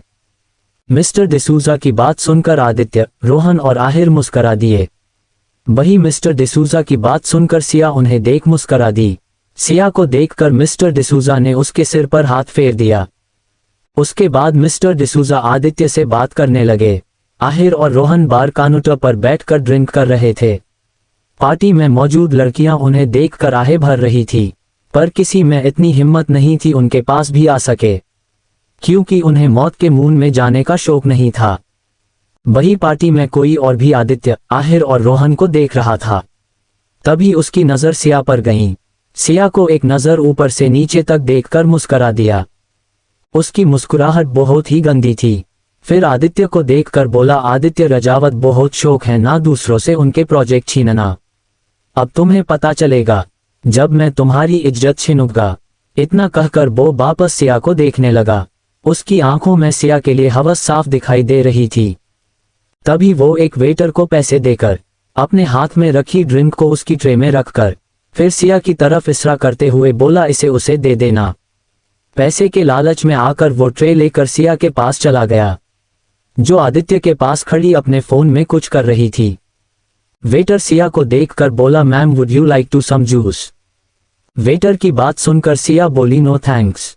सिया की बात सुनकर मिस्टर डिसूजा बोले, सिया बेटा थोड़ा सा पी लेना, ले लो। मिस्टर डिसूजा की बात सुनकर सिया ना चाहते हुए ड्रिंक ले लेती हैं और पी जाती हैं। कुछ देर बाद सिया को अजीब सा महसूस होने लगता है, इसलिए वो आदित्य को बोलकर बाथरूम चली जाती हैं। आधे घंटे से ज्यादा हो गया था, पर सिया वापस बाथरूम से नहीं आई थी। तभी रोहन आहिर और आदित्य के पास जाकर खड़ा हो गया था। वो सिया को ना देखकर आदित्य से बोला, भाई। आदित्य और आहिर जो पार्टी में मौजूद लोगों से बात कर रहे थे। आदित्य आहिर की बात सुनकर उन लोगों को बाद में बात करेंगे बोलकर रोहन को देखकर बोला, बाथरूम गई थी। रोहन आदित्य की बात सुनकर बोला, भाई आधे घंटे से भी ज्यादा हो गया है भाभी को गए हुए। आहिर भी उन दोनों के पास आ गया और बोला, क्या हुआ? आहिर की बात सुनकर रोहन बोला, भाभी को बाथरूम गए हुए आधे घंटे से ज्यादा हो गया है, वो अभी तक वापस नहीं आई है। रोहन की बात सुनकर आहिर बोला, यही कहीं होगी, कहाँ जा सकती है सिया? आहिर की बात सुनकर आदित्य बोला, हाँ हो सकता है। इतना कहकर तीनों भाई सिया को ढूंढने लगे। सिया को गायब हुए पूरा 1 घंटा हो गया था। तीनों भाइयों ये सिया को पूरी पार्टी में, बाथरूम में, कॉरिडोर सभी जगह देख लिया, पर उन्हें सिया कहीं नहीं मिली। तीनों भाई एक पास आकर खड़े हो गए। आदित्य को सिया के ना मिलने की वजह से बहुत अजीब सी फीलिंग आ रही थी। तभी आदित्य के दिमाग में कुछ हिट किया। वो आहिर को देखकर बोला, कहीं सिया ऐसे कहीं नहीं जा सकती हैं, जरूर कुछ तो गड़बड़ है। आदित्य की बात सुनकर आहिर बोला, हाँ हो सकता है। जहां तक मैं सिया को जानता हूं, वो इतनी इनरिस्पॉन्सिबल नहीं है कि वो बिना बताए कहीं चली जाए। कहीं वो किसी प्रॉब्लम में तो नहीं। और इसी तरह की और भी रोमांचक स्टोरी को सुनने के लिए हमारे चैनल एसएस एक्सप्लेनर को लाइक और सब्सक्राइब कर लें। अब एपिसोड में आगे। एपिसोड 74 आदित्य के दिल की बेचनी, सिया का मिलना और ड्रग। तीनों भाई सिया को ऊपर के फ्लोर पर ढूंढ रहे थे, क्योंकि नीचे पार्टी में वो सब जगह देख लिया था। तीनों भाई अलग फ्लोर पर सिया को ढूंढ रहे थे। उन तीनों के साथ गार्ड्स भी सिया को ढूंढ रहे थे। सिया को ढूंढते ढूंढते 1 घंटा और बीत चुका था। वही आदित्य का दिल अब बेचैन हो गया था, जिसकी वजह आदित्य को समझ नहीं आ रही थी। वो अपनी बेचनी को इग्नोर कर रहा था। तीनों भाइयों ने 5th फ्लोर तक सभी रूम चेक कर लिए थे। अब वो 6th फ्लोर के रूम चेक कर रहे थे। तभी एक गार्ड तीनों के पास आकर बोला, बॉस वो होटल के कैमरा की फुटेज मिल गई है। आदित्य, आहिर और रोहन तीनों उस फुटेज को देखने लगे। जैसे जैसे वो तीनों फुटेज देख रहे थे, उनकी आंखें गुस्से से आग उगल रही थी। उनके पास खड़े सभी गार्ड उन तीनों भाइयों को देखकर डर रहे थे। तीनों भाई दौड़कर 6th फ्लोर पर एक कोने वाले रूम के सामने जाकर खड़े हो गए। उनके साथ उनके गार्ड भी मौजूद थे। तभी आदित्य और आहिर ने गेट को धक्का देकर तोड़ दिया, और आदित्य ने जैसे ही रूम खोला तो अंदर का नजारा देखकर वो शॉक हो गया। उसके पीछे आ रहे आहिर और रोहन भी शॉक हो गए, क्योंकि रूम में एक आदमी जमीन पर पड़ा हुआ था, उसके सिर से खून निकल रहा था। तीनों भाई जल्दी से रूम में आए, उनके पीछे गार्ड्स भी अंदर आ गए। आदित्य जमीन पर पड़े आदमी को देखकर गुस्से से एक लात उस आदमी के पेट पर मारकर अपने गार्ड से बोला, चेक करो जिंदा है या मर गया। वही आहिर और रोहन भी उस आदमी अपनी आंखों से घूर रहे थे। आदित्य की बात सुनकर एक गार्ड आगे आया और उस आदमी को चेक करने लगा। गार्ड उस आदमी को चेक कर आदित्य को देखकर बोला, बॉस जिंदा है, बस बेहोश हो गया है। गार्ड की बात सुनकर आदित्य बोला, ठीक है, इसे ले जाओ और अच्छे से खातिरदारी करना। याद रहे मरना नहीं चाहिए, क्योंकि इसकी गलती की सजा आदित्य रजावत तय करेगा। आदित्य की बात सुनकर गार्ड उस आदमी को उठा कर ले गए। उस आदमी के जाने के बाद आदित्य, आहिर और रोहन सिया को रूम में ढूंढने लगे और सिया का कोई अता पता नहीं था। तभी आदित्य को बाथरूम में पानी चलने की आवाज सुनाई दी। आदित्य के कदम तुरंत बाथरूम की तरह बढ़ गए। आदित्य ने जब बाथरूम का डोर खोला और अंदर चला गया, वही आहिर और रोहन बाथरूम के बाहर ही रुक गए। आदित्य जब बाथरूम के अंदर पहुंचा तो उसने देखा कि सिया शावर के नीचे खड़ी थी। आदित्य जल्दी से सिया के पास चल गया। जब उसने सिया को अपनी तरफ घुमाया, वही सिया जो अपनी आंखें बंद करके शावर के नीचे खड़ी थी। किसी के खुद को पकड़ता देखकर सिया ने तुरंत अपनी आंखें खोल दी। जब आदित्य ने सिया को देखा तो वो शॉक हो गया, क्योंकि सिया का पूरा फेस और बॉडी रेड और उसकी आंखें भी लाल थी, जैसे उनसे खून निकलने वाला हो, और सिया की नाक से ऑलरेडी ब्लड निकल रहा था। अपनी आंखें खोलने के बाद जब सिया ने आदित्य को देखा तो वो मुस्कुरा दी और बेहोश होकर गिरने लगी। तो आदित्य ने उसे संभाल लिया।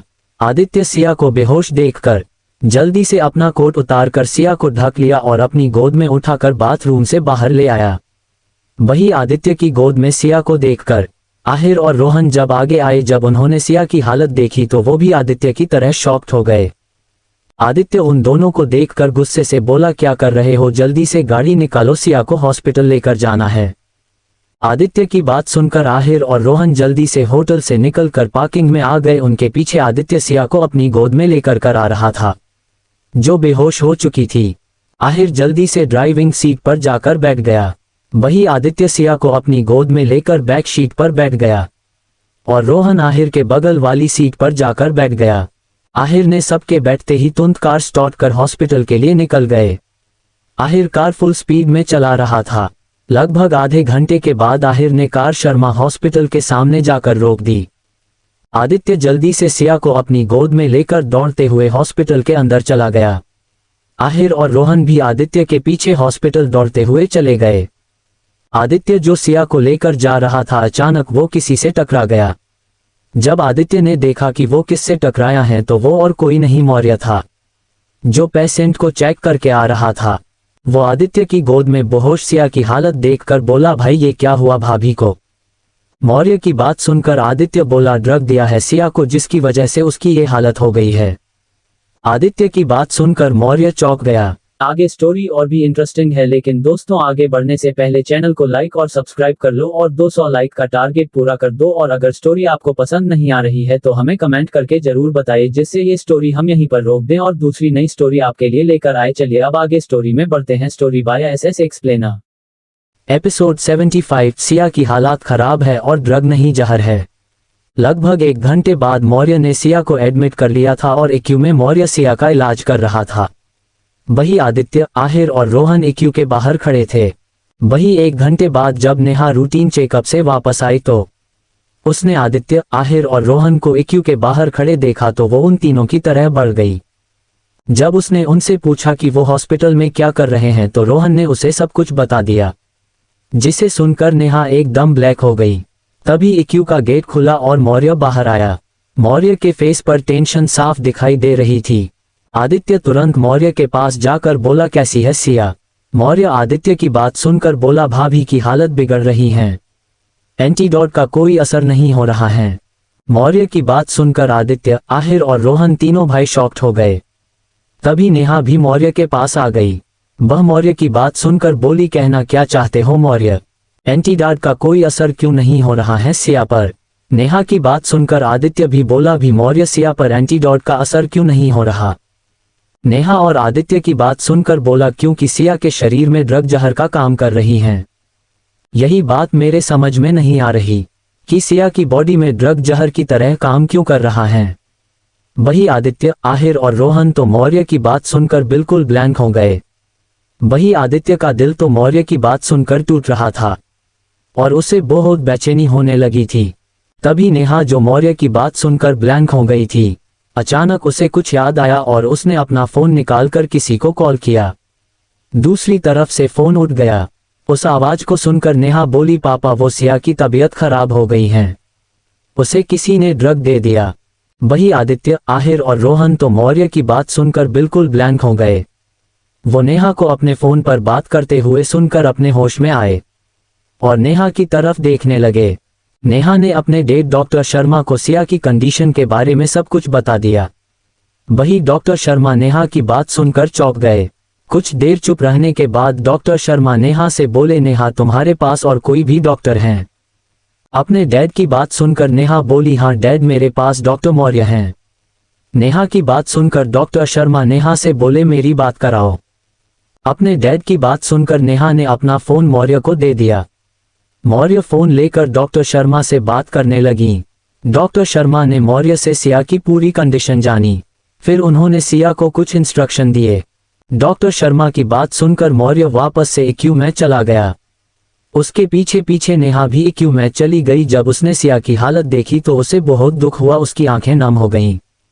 मौर्य डॉक्टर शर्मा से बात करते हुए सिया का ट्रीटमेंट करने लगा, जो बेड पर बेहोश लेटी हुई थी। उसकी नाक से अभी भी खून निकल रहा था। नेहा भी मौर्य की मदद कर रही थी। जिस चीज की मौर्य को जरूरत होती नेहा उसे मौर्य को लाकर दे रही थी। वही ICU के बाहर आहिर और रोहन दोनों चेयर पर बैठे हुए थे और आदित्य इधर उधर घूम रहा था, क्योंकि मौर्य की बात सुनकर उसे सिया की फिक्र हो रही थी, जो आदित्य फेस पर दिखाई दे रही थी, पर उसकी आंखें गुस्से से लाल थी। वो मौर्य के ICU से बाहर आने का वेट कर रहा था। लगभग 1 घंटे बाद मौर्य और नेहा ICU के बाहर आए। उन दोनों के फेस रिलैक्स था। वो तीनों भाइयों के पास जाकर खड़ा हो गया। मौर्य को देखकर आदित्य बोला, कैसी है सिया? आदित्य की बात सुनकर मौर्य बोला, भाभी ठीक है, अब सुबह तक होश आ जाएगा। मौर्य की बात सुनकर सभी रिलैक्स हो गए और उनके फेस पर स्माइल आ गई। वही आदित्य का दिल तो खुशी से झूम रहा था। आदित्य नेहा, मौर्य और रोहन को देखकर बोला, मैं किसी काम से बाहर जा रहा हूँ, 3 घंटे बाद वापस आ जाऊंगा, तब तक सिया का ध्यान रखना, नहीं तो। आदित्य बात सुनकर नेहा, मौर्य और रोहन तीनों ने अपना सिर हाँ में हिला दिया, क्योंकि उन तीनों को आदित्य की बात में बोनिक साफ सुनाई दे रही थी। नेहा, मौर्य और रोहन की हाँ सुनकर आदित्य वहां से चला गया। उसके साथ आहिर भी चला गया। दोनों भाइयों के जाने के बाद नेहा, मौर्य और रोहन की सांस में सांस आए। और इसी तरह की और भी रोमांचक स्टोरी को सुनने के लिए हमारे चैनल SS एक्सप्लेनर को लाइक और सब्सक्राइब कर लें। अब एपिसोड में आगे। एपिसोड 76। आदित्य को सिया से प्यार हो गया है और रूम में क्या हुआ था। आदित्य और आहिर दोनों हॉस्पिटल से बाहर आकर कार में बैठकर निकल गए। थोड़ी देर बाद कार जंगल में जाकर रुकी। आदित्य और आहिर कार से निकलकर जंगल के अंदर चले गए। थोड़ी देर बाद वो उस गुफा के पास पहुंचे।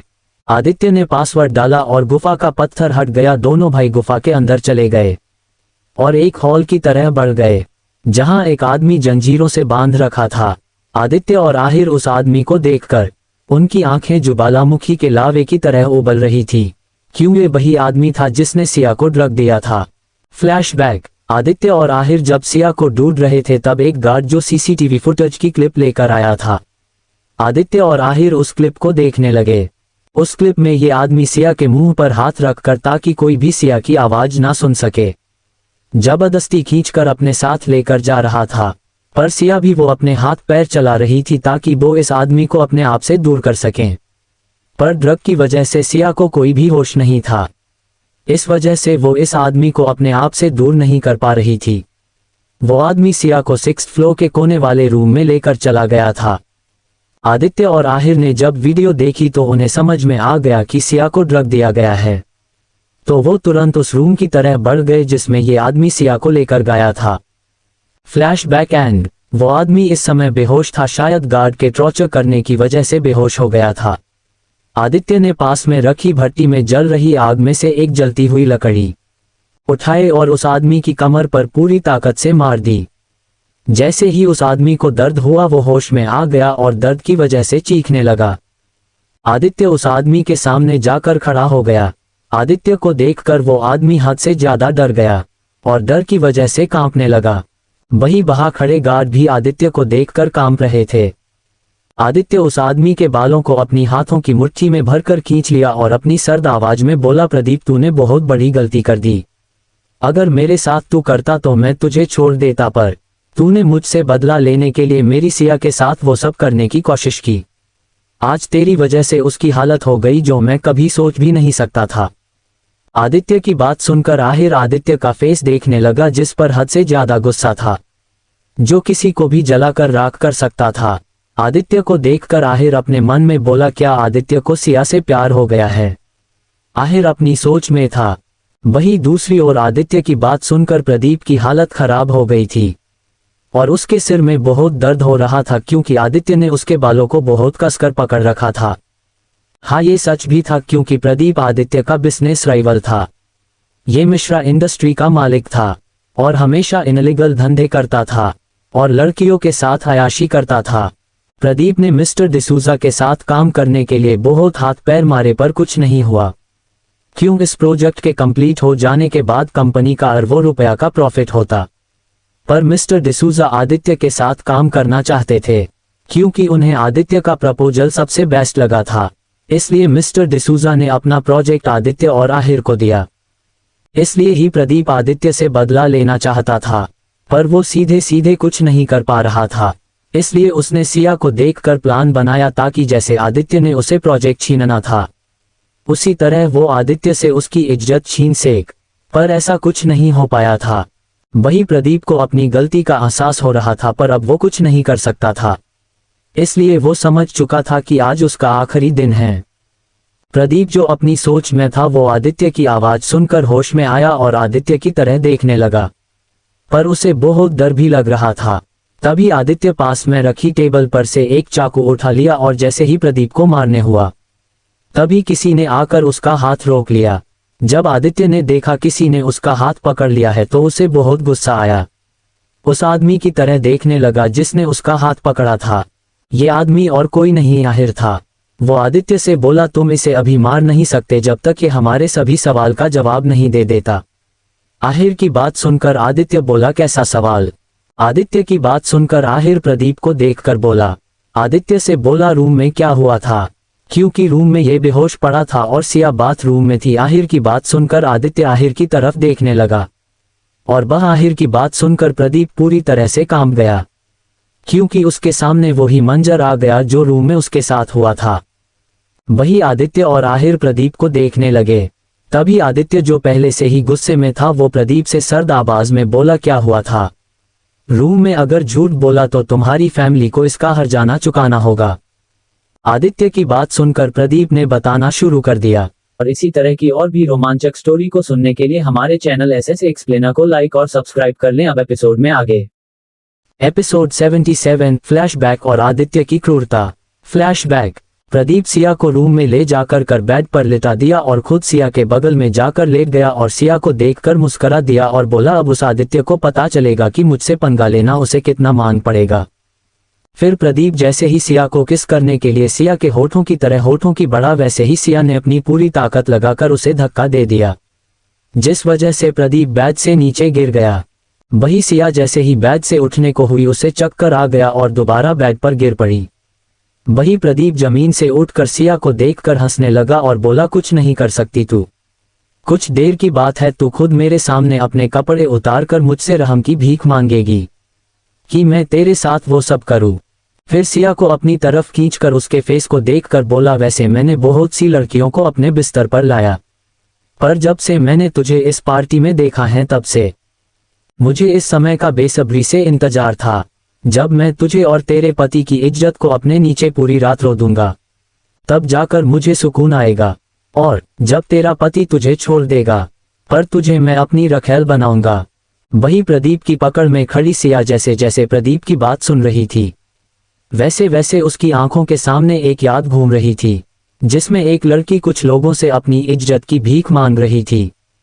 उस याद और प्रदीप की बात सुनकर सिया को बहुत तेज गुस्सा आ रहा था, जिसकी वजह से सिया की आंखों का रंग चेंज हो रहा था, उसकी आंखें आग उगल रही थी। तभी अचानक सिया में इतनी शक्ति आ गई कि सिया ने प्रदीप की गर्दन पकड़कर दीवार से लगा दिया और गुस्से से एकदम सर्द आवाज में बोली तेरी इतनी हिम्मत कि तू मुझे सिया खुराना को अपने नीचे रो देगा और मेरे पति की इज्जत को भी।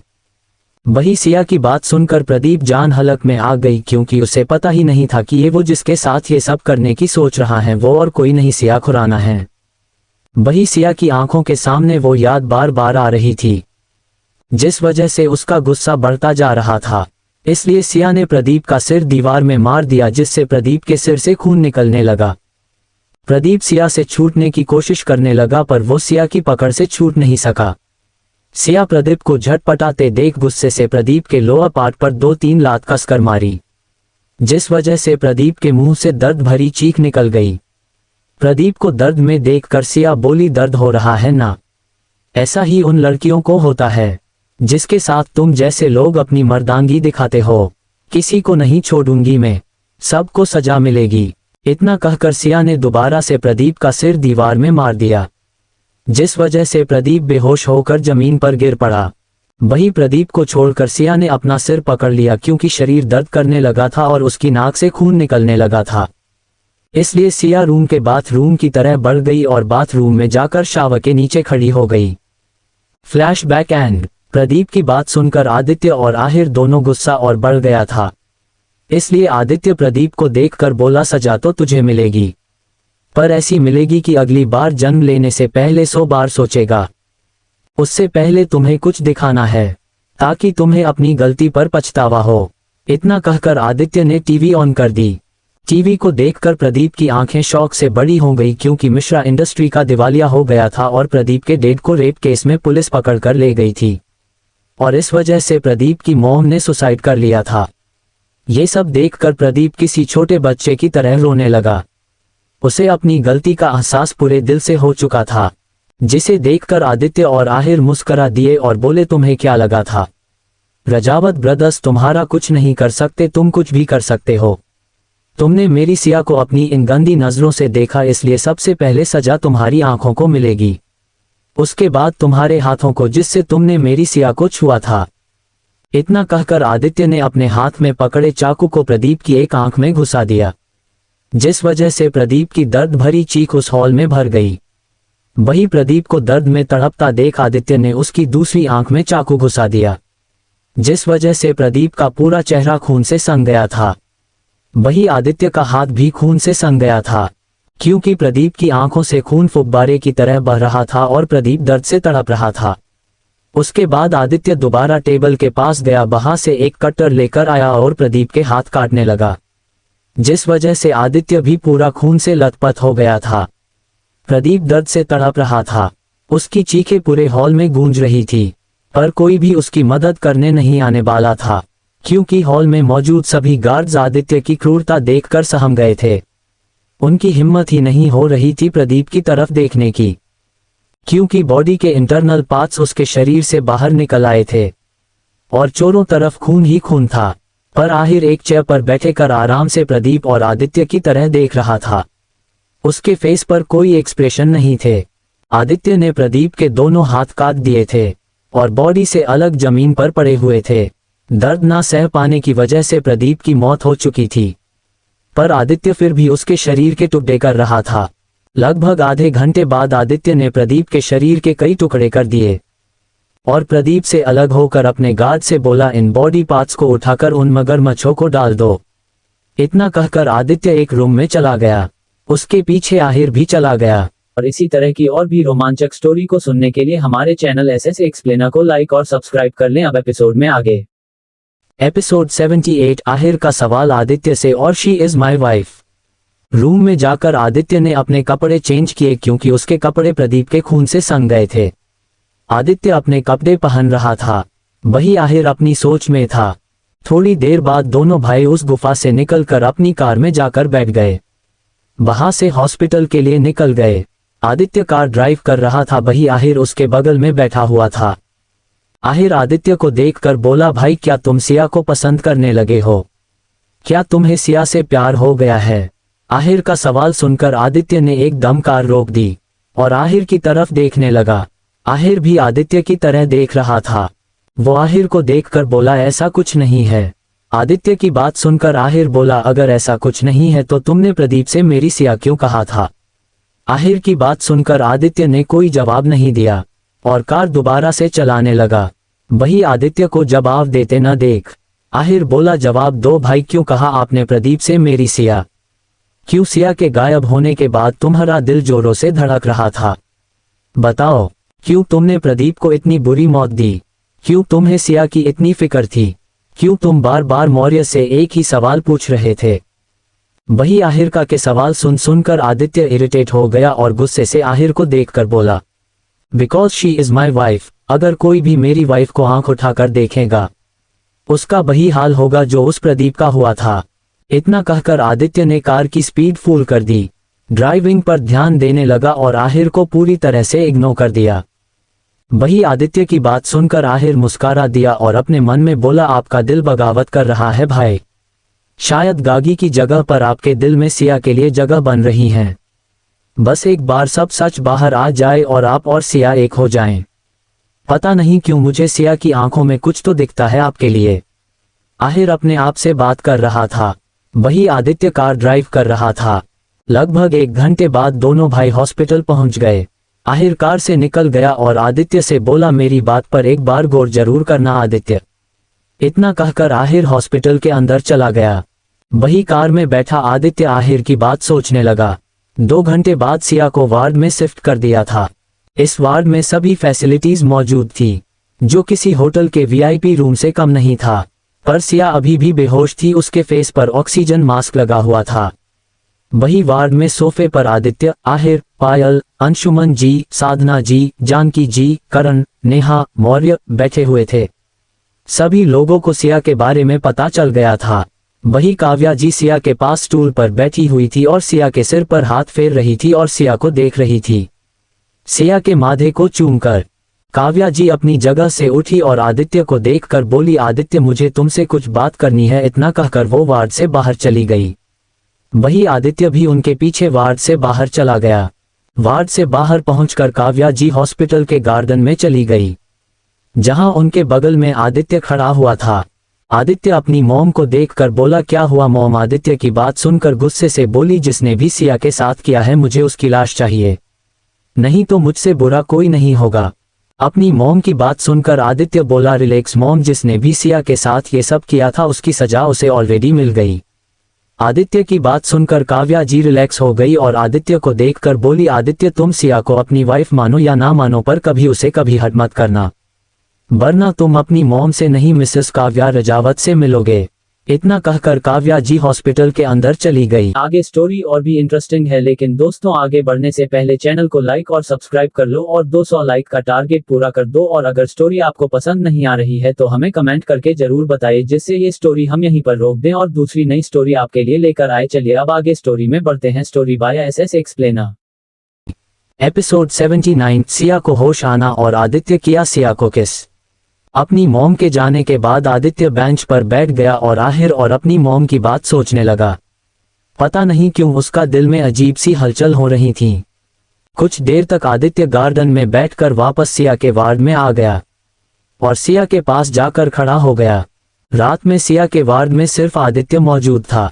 आहिर, रोहन, पायल और करण जो हॉस्पिटल की कैंटीन में मौजूद थे, इन चारों को छोड़कर बाकी सभी लोग वापस घर चले गए थे। वही सिया को चेक करके बाद मौर्य और नेहा पेशेंट के रूटीन चेकअप पर गए हुए थे। वही सिया को अभी भी होश नहीं आया था, क्योंकि मौर्य की दी हुई दवाई की वजह से वो अभी भी गहरी नींद में थी। उसका ऑक्सीजन मास्क निकाल दिया था। वही आदित्य वार्ड में सिया के बेड के पास रखे स्टूल पर बैठकर सिया को देख रहा था। उसके दिमाग में बहुत कुछ चल रहा था, पर क्या चल रहा था ये बताना मुश्किल था। लगभग 1 घंटे बाद सिया के वार्ड का डोर खुला और आहिर, रोहन, पायल और करण अंदर आए। सभी लोग सोफे पर जाकर बैठ गए। वही आदित्य सिया के बगल में बैठकर अपना काम कर रहा था। वे सभी कुछ देर तक वार्ड में रहने के बाद वार्ड से बाहर निकल गए। अगली सुबह सिया के वार्ड में आदित्य सोफे पर सोया हुआ था। उसके अलावा वार्ड में कोई भी मौजूद नहीं था, क्योंकि बाकी सभी सिया के पास वाले रूम में सो रहे थे। वही सिया जो बेड पर लेटी हुई थी और काफी घबराई हुई थी। उसके पूरा फेस पसीने से भीग गया था, क्योंकि वो एक याद में खोई हुई थी। याद जिसमें एक बड़े से रूम में एक कोने में 2 लड़कियां रस्सियों से बांधी हुई थी। वो दोनों लड़कियों में से बड़ी लड़की रस्सियों से आजाद होने के लिए जटपटा रही थी और छोटी लड़की बुरी तरह से रो रही थी। रो तो बड़ी बाली भी रही थी, पर वो बड़ी लड़की एक 24 साल के लड़के से रहम की भीख मांग रही थी, क्योंकि वो उन दोनों लड़कियों के सामने एक 17 या 18 साल की लड़की की इज्जत के साथ खेल रहा था। वही वो बड़ी लड़की बार बार उस लड़के से कह रही थी, प्लीज उसे छोड़ दो, तुम्हें मेरे साथ जो करना हो कर लो, प्लीज उसे छोड़ दो। पर उस लड़के को रहम नहीं आ रहा था। तभी एक लड़के ने उस लड़की के सारे कपड़े फाड़ दिए और उसके साथ फिजिकल होने लगा। वही वो बड़ी लड़की बुरी तरीके से चीख रही थी। याद समाप्त। अचानक से सिया एक चीख नहीं के साथ उठकर बैठ गई। वही सिया की चीख सुनकर आदित्य जो सोफे पर सोया हुआ था, उसकी आंखें खुल गई और उसने जैसे ही सिया की तरफ देखा वो तुरंत सिया के पास आ गया, क्योंकि सिया पूरी तरह से पसीने में भीगी हुई थी और गुस्से या डर की वजह से कांप रही थी। ये तो सिया ही जाने। वही आदित्य जो सिया को देख रहा था, वो सिया के बगल में जाकर बैठ गया और सिया को अपने गले लगा लिया और उसकी पीठ सहलाने लगा। पर कोई फायदा नहीं हुआ, क्योंकि सिया रिलैक्स नहीं हुई थी। वो अभी भी कांप रही थी और एक बात दोहरा रही थी, leave her otherwise I kill you. वही आदित्य को समझ नहीं आ रहा था कि सिया को क्या हो गया था। उसे सिया की फिक्र हो रही थी, इसलिए सिया को रिलैक्स करने के लिए अचानक से आदित्य ने सिया के लिप्स से अपने लिप्स जोड़कर सिया को किस करने लगा। आदित्य के किस करने की वजह से सिया रिलैक्स हो गई। वही आदित्य जो सिया को किस कर रहा था, वो सिया को रिलैक्स फील करवाने के लिए कर रहा था, पर उसे सिया के लिप्स का टेस्ट अच्छा लग रहा था, इसलिए वो सिया को डीपली किस करने लगा। लगभग आधे घंटे बाद आदित्य ने सिया के लिप्स को रिलीज किया। आदित्य के अलग होते ही सिया ने आदित्य को धक्का दे दिया, क्योंकि सिया की सांस फूलने लगी थी। सिया के लिप्स चेरी की तरह लाला हो गए थे। सिया गुस्से से आदित्य को घूर रही थी। सिया आदित्य को देखकर गुस्से बोली, ये आप क्या कर रहे थे। आदित्य सिया की बात इग्नोर कर बोला, अब कैसी है तुम्हारी तबीयत। अपनी बात को इग्नोर होते देख सिया को बहुत गुस्सा आ रही थी, इसलिए वो गुस्से से बोली, आप मुझे किस कैसे कर सकते हो, आप तो गागी सहगल से प्यार करते थे ना। सिया की बात सुनकर आदित्य बोला, उसके बारे में हम बाद में बात करेंगे। आदित्य की बात सुनकर सिया बोली, क्यों, क्या अब आप गागी से प्यार नहीं करते। सिया की बात सुनकर आदित्य को बहुत तेज गुस्सा आया और सिया की बाजू पकड़कर गुस्से से बोला, बहुत प्यार करता हूं मैं गागी से, पर तुम मेरी वाइफ हो। सिया आदित्य रजावत अंडरस्टैंड। आदित्य की बात सुनकर सिया बोली हम समझ गई और अपने मन में बोली बचपन से समझ चुकी थी मैं आदित्य की तुम गागी सहगल से प्यार करते थे। और इसी तरह की और भी रोमांचक स्टोरी को सुनने के लिए हमारे चैनल एसएस एक्सप्लेनर को लाइक और सब्सक्राइब कर लें। अब एपिसोड में आगे। एपिसोड 80 रक्षाबंधन का त्योहार। इतना कहकर सिया ने अपनी आंखें बंद कर ली। आदित्य सिया को देखकर अपने मन में बोला हाँ ये सच है कि मैं गागी से प्यार करता था। फिर कुछ सोचकर बोला पता नहीं क्यों आहिर और मोम की बात सुनकर मेरे दिल में एक अजीब सी हलचल पैदा हो गई है। मुझे खुद समझ नहीं आ रहा है, पर जिस दिन मुझे अपने दिल की बात समझ में आ गई तो सिया मैं सबसे पहले तुम्हें अपनी फीलिंग्स शेयर करूंगा। 2 घंटे बाद सभी लोग सिया के वार्ड में मौजूद थे और सिया से उसकी हेल्थ के बारे में पूछ रहे थे। वही मौर्य सिया को चेक कर चुका था। सिया अब बिल्कुल ठीक थी पर उसे 1 हफ्ते का रेस्ट करने के लिए बोल दिया था। ऐसे ही 2 हफ्ते बीत गए, सिया बिल्कुल ठीक हो चुकी थी। काव्या जी सिया का बहुत ध्यान रखती थी, पर इन 2 हफ्तों में आदित्य और सिया की एक भी बार ढंग से बात नहीं हुई थी। दोनों के बीच उस दिन के बाद एक अलग सी खामोशी थी। सुबह के समय आज रक्षाबंधन का दिन था। रजावत मैंशन को फूलों से सजाया गया था क्योंकि आज पहली बार काया अपने भाइयों के राखी बांधने वाली थी। इसलिए करण, नेहा, पायल तीनों भी अपनी राखी यही मानने आने वाले थे। वही सिया इस समय अपने रूम में बैठी लैपटॉप पर किसी से वीडियो कॉल पर बात कर रही थी। आदित्य इस समय रूम में नहीं था। सिया वीडियो कॉल पर बात करते हुए बोली जल्द ही हम साथ होंगे और हैप्पी रक्षाबंधन बोलकर कॉल कट कर दिया। सिया लैपटॉप बंद करके बाथरूम चली गई और आधे घंटे बाद बाथरोब पहनकर बाहर आई और क्लोजेट चली गई और एक रेड येलो मिक्स कलर की साड़ी पहनकर बाहर आई। मिरर के सामने खड़े होकर तैयार होने लगी। तभी आदित्य रूम में किसी से फोन पर बात करते हुए आ रहा था। सिया को देखकर वो बात करना भूल गया क्योंकि सिया पूरी तरह से तैयार हो रही थी। उसने अपने बालों का बन बनाया हुआ था। सिया सबसे लास्ट में अपनी मांग में सिंदूर भरकर जैसे ही पीछे मुड़ी तो वो आदित्य को देखकर एकदम रुक गई और आदित्य को देखने लगी क्योंकि आदित्य ने येलो कलर का इंडो वेस्टर्न कुर्ता पहन रखा था जिसमें वो बहुत ही हैंडसम लग रहा था। सिया आदित्य को देखने के बिना कुछ कहे रूम से बाहर निकल गई। आदित्य जो सिया को जाते हुए देख रहा था वो फोन पर बात करते हुए बोला बाकी की बात कल ऑफिस में करेंगे। इतना कहकर आदित्य ने कॉल कट कर दिया। 2 घंटे बाद सभी लोग हॉल में मौजूद थे। वही आदित्य ने yellow colour Indo western kurta, Ahir ने ग्रीन कलर का, रोहन ने गोल्डन कलर का और करण ने ब्लू कलर का कुर्ते पहन रखे थे। सभी लड़के बकाई बहुत हैंडसम लग रहे थे। वही हमारी लड़कियां भी बहुत सुंदर लग रही थी। सिया ने येलो रेड मिक्स कलर की साड़ी, काया ने पिंक कलर की फ्रॉक पहन रखी थी, नेहा ने लाइट ब्लू कलर का फ्रॉक सूट पहन रखा था। वही पायल ने गोल्डन कलर का पटियाला सूट पहन रखा था। वही अंशुमन जी ने रेड कलर का कुर्ता पजामा और काव्या जी ने रेड कलर की साड़ी पहन रखी थी। वही दादी माँ ने व्हाइट विद गोल्डन कलर की साड़ी पहन रखी थी। नानी माँ इस समय यहाँ पर मौजूद नहीं थी। वो नेहा के पापा डॉक्टर शर्मा के पास अमेरिका गई हुई थी। आदित्य, आहिर और रोहन तीनों सोफे पर जाकर बैठ गए ताकि काया उन्हें आराम से राखी बांध सके। काया ने सबसे पहले आदित्य का तिलक किया, फिर राखी बांधकर मिठाई खिलाई। उसके बाद आहिर और रोहन का तिलक किया, फिर राखी बांधकर मिठाई खिलाई। आदित्य, आहिर और रोहन तीनों ने काया को गिफ्ट दिए। आदित्य और आहिर ने काया को एक डिज्नी प्रिंसेस डॉल हाउस दिया था जो उन्होंने ऑर्डर पर बनवाया था। वही रोहन ने एक चॉकलेट का बॉक्स और एक सुंदर सा प्रिंसेस फ्रॉक दिया था। काया के राखी बांधने के बाद जब सिया, पायल और नेहा करण को राखी बांधने लगी तो करण के हाथ में पहले से ही एक राखी बांधी हुई थी, जिसे देखकर साधना जी बोली अरे करण बेटा, आपको तो एक राखी पहले से ही बांधी हुई है। दादी माँ की बात सुनकर सभी लोग करण की कलाई की तरह देखने लगे जहाँ एक राखी पहले से ही बंधी हुई थी। वही सिया करण की तरह देख रही थी। करण ने सिया की तरफ अपनी पलक झपका दी। करण की बात सुनकर सिया चुप हो गई। तभी करण दादी माँ से बोला वो दादी माँ जैसे नेहा, पायल और सिया मेरी बहन है, वैसे ही जिसने मुझे ये राखी बांधी है वो भी मेरे लिए मेरी बहन है। करण की बात सुनकर दादी माँ और बाकी सब मुस्कुरा दिए, पर आदित्य और आहिर करण और सिया को देख रहे थे जो आंखों ही आंखों में एक दूसरे से बातें कर रहे थे। फिर पायल, नेहा और सिया तीनों ने करण को राखी बांध दी। करण ने नेहा, पायल और सिया को एक एक डायमंड वॉच गिफ्ट की जो बकाई बहुत सुंदर लग रही थी। राखी बांधने के बाद सभी ने मिलकर खाना खाया। उसके बाद करण सिया को बाय बोलकर रजावत मैंशन से चला गया। वही नेहा और पायल काया के साथ मस्ती कर रही थी क्योंकि आज दोनों की छुट्टी थी। सिया भी उनके ही पास बैठी हुई थी, उन तीनों को मस्ती करते हुए देख रही थी। आगे स्टोरी और भी इंटरेस्टिंग है, आपको बहुत मजा आने वाला है, तो इसका नेक्स्ट एपिसोड देखना बिल्कुल ना भूले और चैनल को अपने प्यारे प्यारे हाथों से लाइक और सब्सक्राइब कर लें और अपने दोस्तों को शेयर करना बिल्कुल ना भूले और अपना प्यार भरा कमेंट जरूर करें और दोस्तों कम से कम 200 लाइक का टारगेट पूरा कर दे। मिलते हैं नेक्स्ट एपिसोड में।